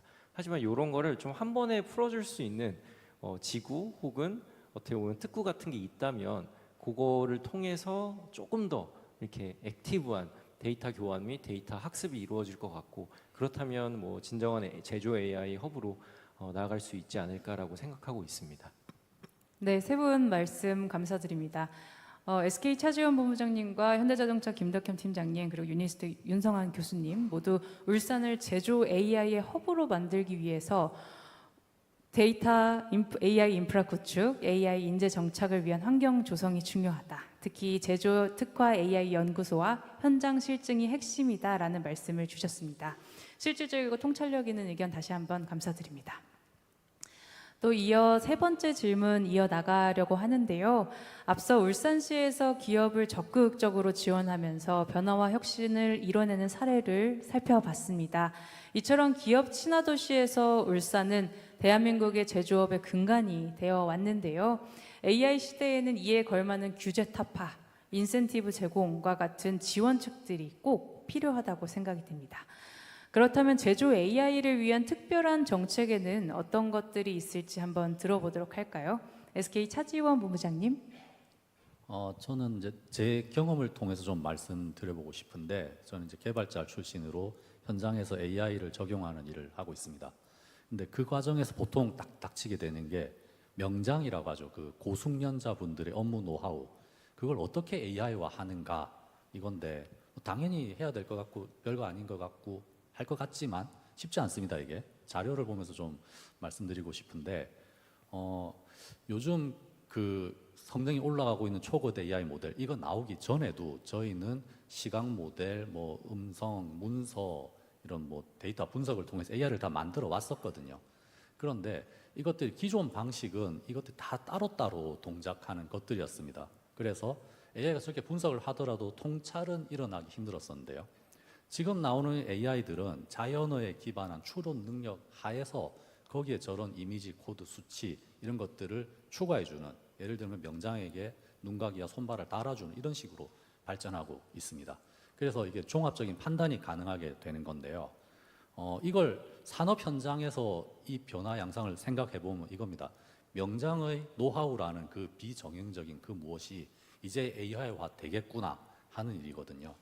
그리고 이 일이 일어나는 곳은 제조 현장이 될 겁니다. 어떻게 명장의 노하우를 데이터화하고 그걸 유효하게 AI로 만드느냐, 이게 현장의 요건과 적용 사례, 그들의 노하우 이 기반에서만 만들어질 수 있는 일이 될 겁니다.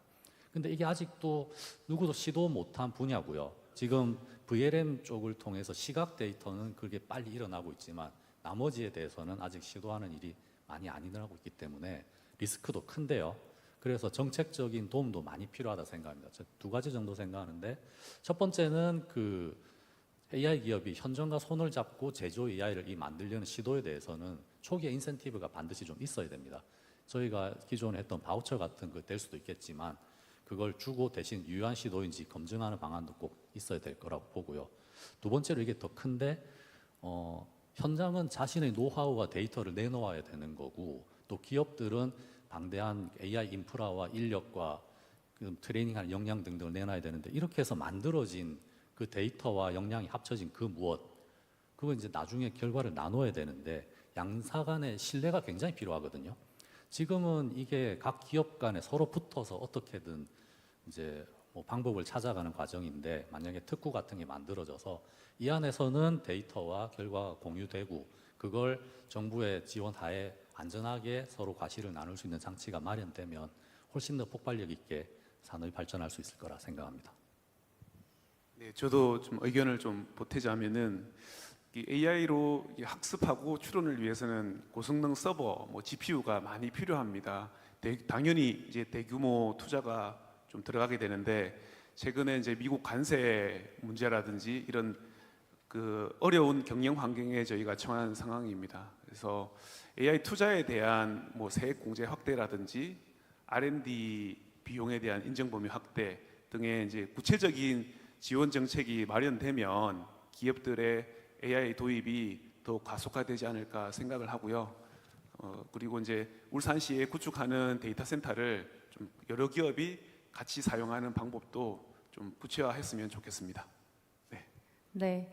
차지원 본부장님과 김덕현 팀장님 두 분 모두 기업의 관점에서 제조 현장의 숙련 기술을 AI로 구현하는 방법, 그리고 이를 위해 정책 지원과 데이터 인프라 공유가 필요하다는 점을 강조해 주셨습니다. 좋은 의견 감사드리고요.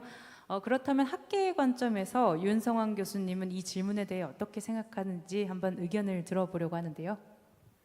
예, 그 앞에 두 패널 분들께서 어떻게 보면 지역 산업체 AI를 어떻게 적용할 수 있고 장려할 수 있는지, 그리고 이제 리소스 및 데이터 관련된 부분들, 문제들도 짚어주셨는데, 사실 정책 관점에서 이렇게 데이터를 서로 간에 공유한다 이런 게 되게 어려운 얘기입니다. 사실은 앞에서도 정확하게 말씀을 주셨는데, 데이터를 그러면 우리가 다 같이 쉐어한다면 그러면 어떠한 인센티브가 있을 것인가, 사실 이게 되게 중요합니다.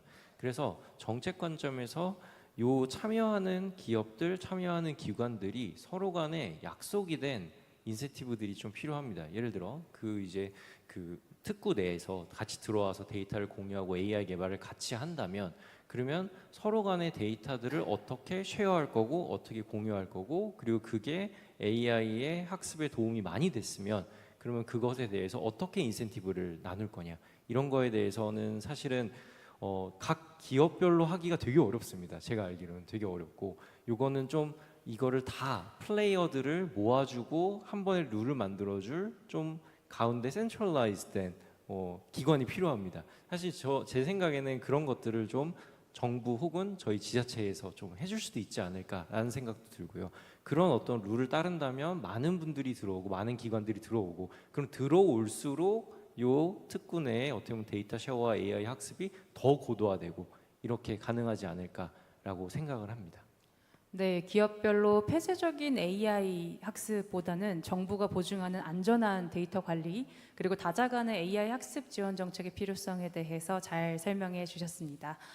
유독 조금 더 진지하게 이 질문에 대해서 고민하고 계신 것 같은데요. 송현주 과장님, 제조 AI를 위한 특별한 정책 어떻게 생각하시는지 궁금합니다. 네. 저 잠깐 예를 들자면 제가 최근에 본 자료지만 글로벌 시가총액 12기업을 이렇게 쭉 보면은 예전엔 유럽 기업도 몇 개 있었던 것 같은데 요즘 다 미국 빅테크 기업들로 다 바뀌었더라고요. 바뀐 지 사실은 꽤 됐죠. 그래서 유럽 의회에서 그럼 왜 우리는 이런 빅테크, 클라우드, AI 이런 변화에 못 따라갔느냐라고 유럽 의회에서 이제 보고한 자료를 보면은 두 가지였습니다. 방금 질문처럼 규제, 그리고 또 한 가지는 벤처 캐피탈의 차이였다. 미국과 이제 유럽의 차이가라고 하는데요. 네, AI 강국으로 대한민국이 나아가기 위해서는 이 두 가지 지원이 저는 필수적이라고 생각이 듭니다. AI 산업의 경우에는 지금 AI 기본법은 제정이 되었지만 시행령 시행규칙이 아직 마련되지 않았고요. 아까 말씀드렸던 것처럼 규제 중에서 가장 어려운 규제가 법령의 미비입니다. 새로운 사업의 경우에는 모든 부분에서 이제 법령이 미비 때문에 인허가 부처와 하나하나 다 협의를 해야 되는데, 근데 사실 인허가 부처에서도 명확한 기준이 없다 보니까 이거에 대한 지원이 쉽지가 않습니다. 또한 울산의 경우에 제조 AI로 추진할 경우에 각 제조 산업별로 해당하는 법률의 제한도 현재 있습니다. 그렇기 때문에 이제 규제 샌드박스를 통해서, 이제 메가 샌드박스를 통해서 특정 조건, 그러니까 기간, 장소, 규모의 범위 안에서 현행 규제의 전부나 일부를 허용해주는 이 부분이 굉장히 좀 필요하고, 이게 가장 효율적인 규제 지원 방안이 될 것이라고 생각이 듭니다. 좀 한 가지 오늘 이 자리에서 좀 구체적으로 말씀드리고 싶은 게, 아까 다른 패널 분들께서도 데이터와 관련된 말씀 많이 주셨습니다. 근데 진짜 그냥 기업체에 데이터를 주는 것도 어렵지만 울산에는 국가 핵심 기술로 지정돼 있는 이 기업체들이 많이 있습니다. 뭐 조선, 그리고 뭐 석유화학의 또 일부, 방산, 이런 부분들이 다 국가 핵심 기술 관련인데요. 국가 핵심 기술 관련해서는 이번 4월달에 산업부에서 국가 이제 AI 클라우드 컴퓨팅 관련 이제 가이드라인이 나오면서 관련한 데이터 처리에 대해서 데이터 서버를 이용하는 부분에 대해 가지고 굉장히 좀 강력한 이제 기준이 마련이 되었습니다. 그래서 저희 울산 내에 있는 기업들이 단순히 이제 AI 관련으로 좀 기술을 개발한다를 떠나서 이걸 데이터 서버를 활용하고 하는 부분에 있어 가지고는 이런 가이드라인이나 규제 때문에 굉장히 그 데이터 센터를 활용하는 부분에도 제약이 많이 생깁니다. 예컨대 지금 각 기업들이 이제 국가 핵심 기술에 대해 가지고 보안 문제 때문에 다 온프레미스를 가져간다라고 하면은 그 비용도 만만치가 않고 GPU를 공급받는데도 기간이 굉장히 오래 걸리는 부분이 있거든요. 그리고 이게 대기업 차원에서는 그렇게 좀 지원을 한다 하더라도 중견기업으로 넘어가면은 온프레미스로 데이터 센터를 특히 뭐 AI가 구동 가능한 데이터 센터를 구동하는 건 굉장히 어려운 부분입니다. 저는 이제 그런 점에서 국가 핵심 기술 그리고 정말 국가의 중요한 이제 데이터 산업들에 대해 가지고는 별도의 데이터 센터 플랫폼을 좀 구축하거나 아니면 관련 규제를 좀 풀어주거나 아니면 국가에서 직접 보안 코드를 마련하는 등의 좀 지원이 필요할 걸로 생각이 듭니다. 네, 감사드립니다. 제조 AI 활성화를 위해서 규제를 완화하고 인센티브를 제공해야 한다. 그리고 특히 데이터와 클라우드 활용 지원을 강화할 필요가 있다라는 말씀이셨습니다. 깊이 있는 인사이트 감사드립니다. 네, 오늘 울산 제조 AI를 위한 메가 샌드박스 구현 방안을 주제로 정부, 기업, 학계에서 역할하고 계시는 네 분의 패널들과 말씀을 나눠봤습니다.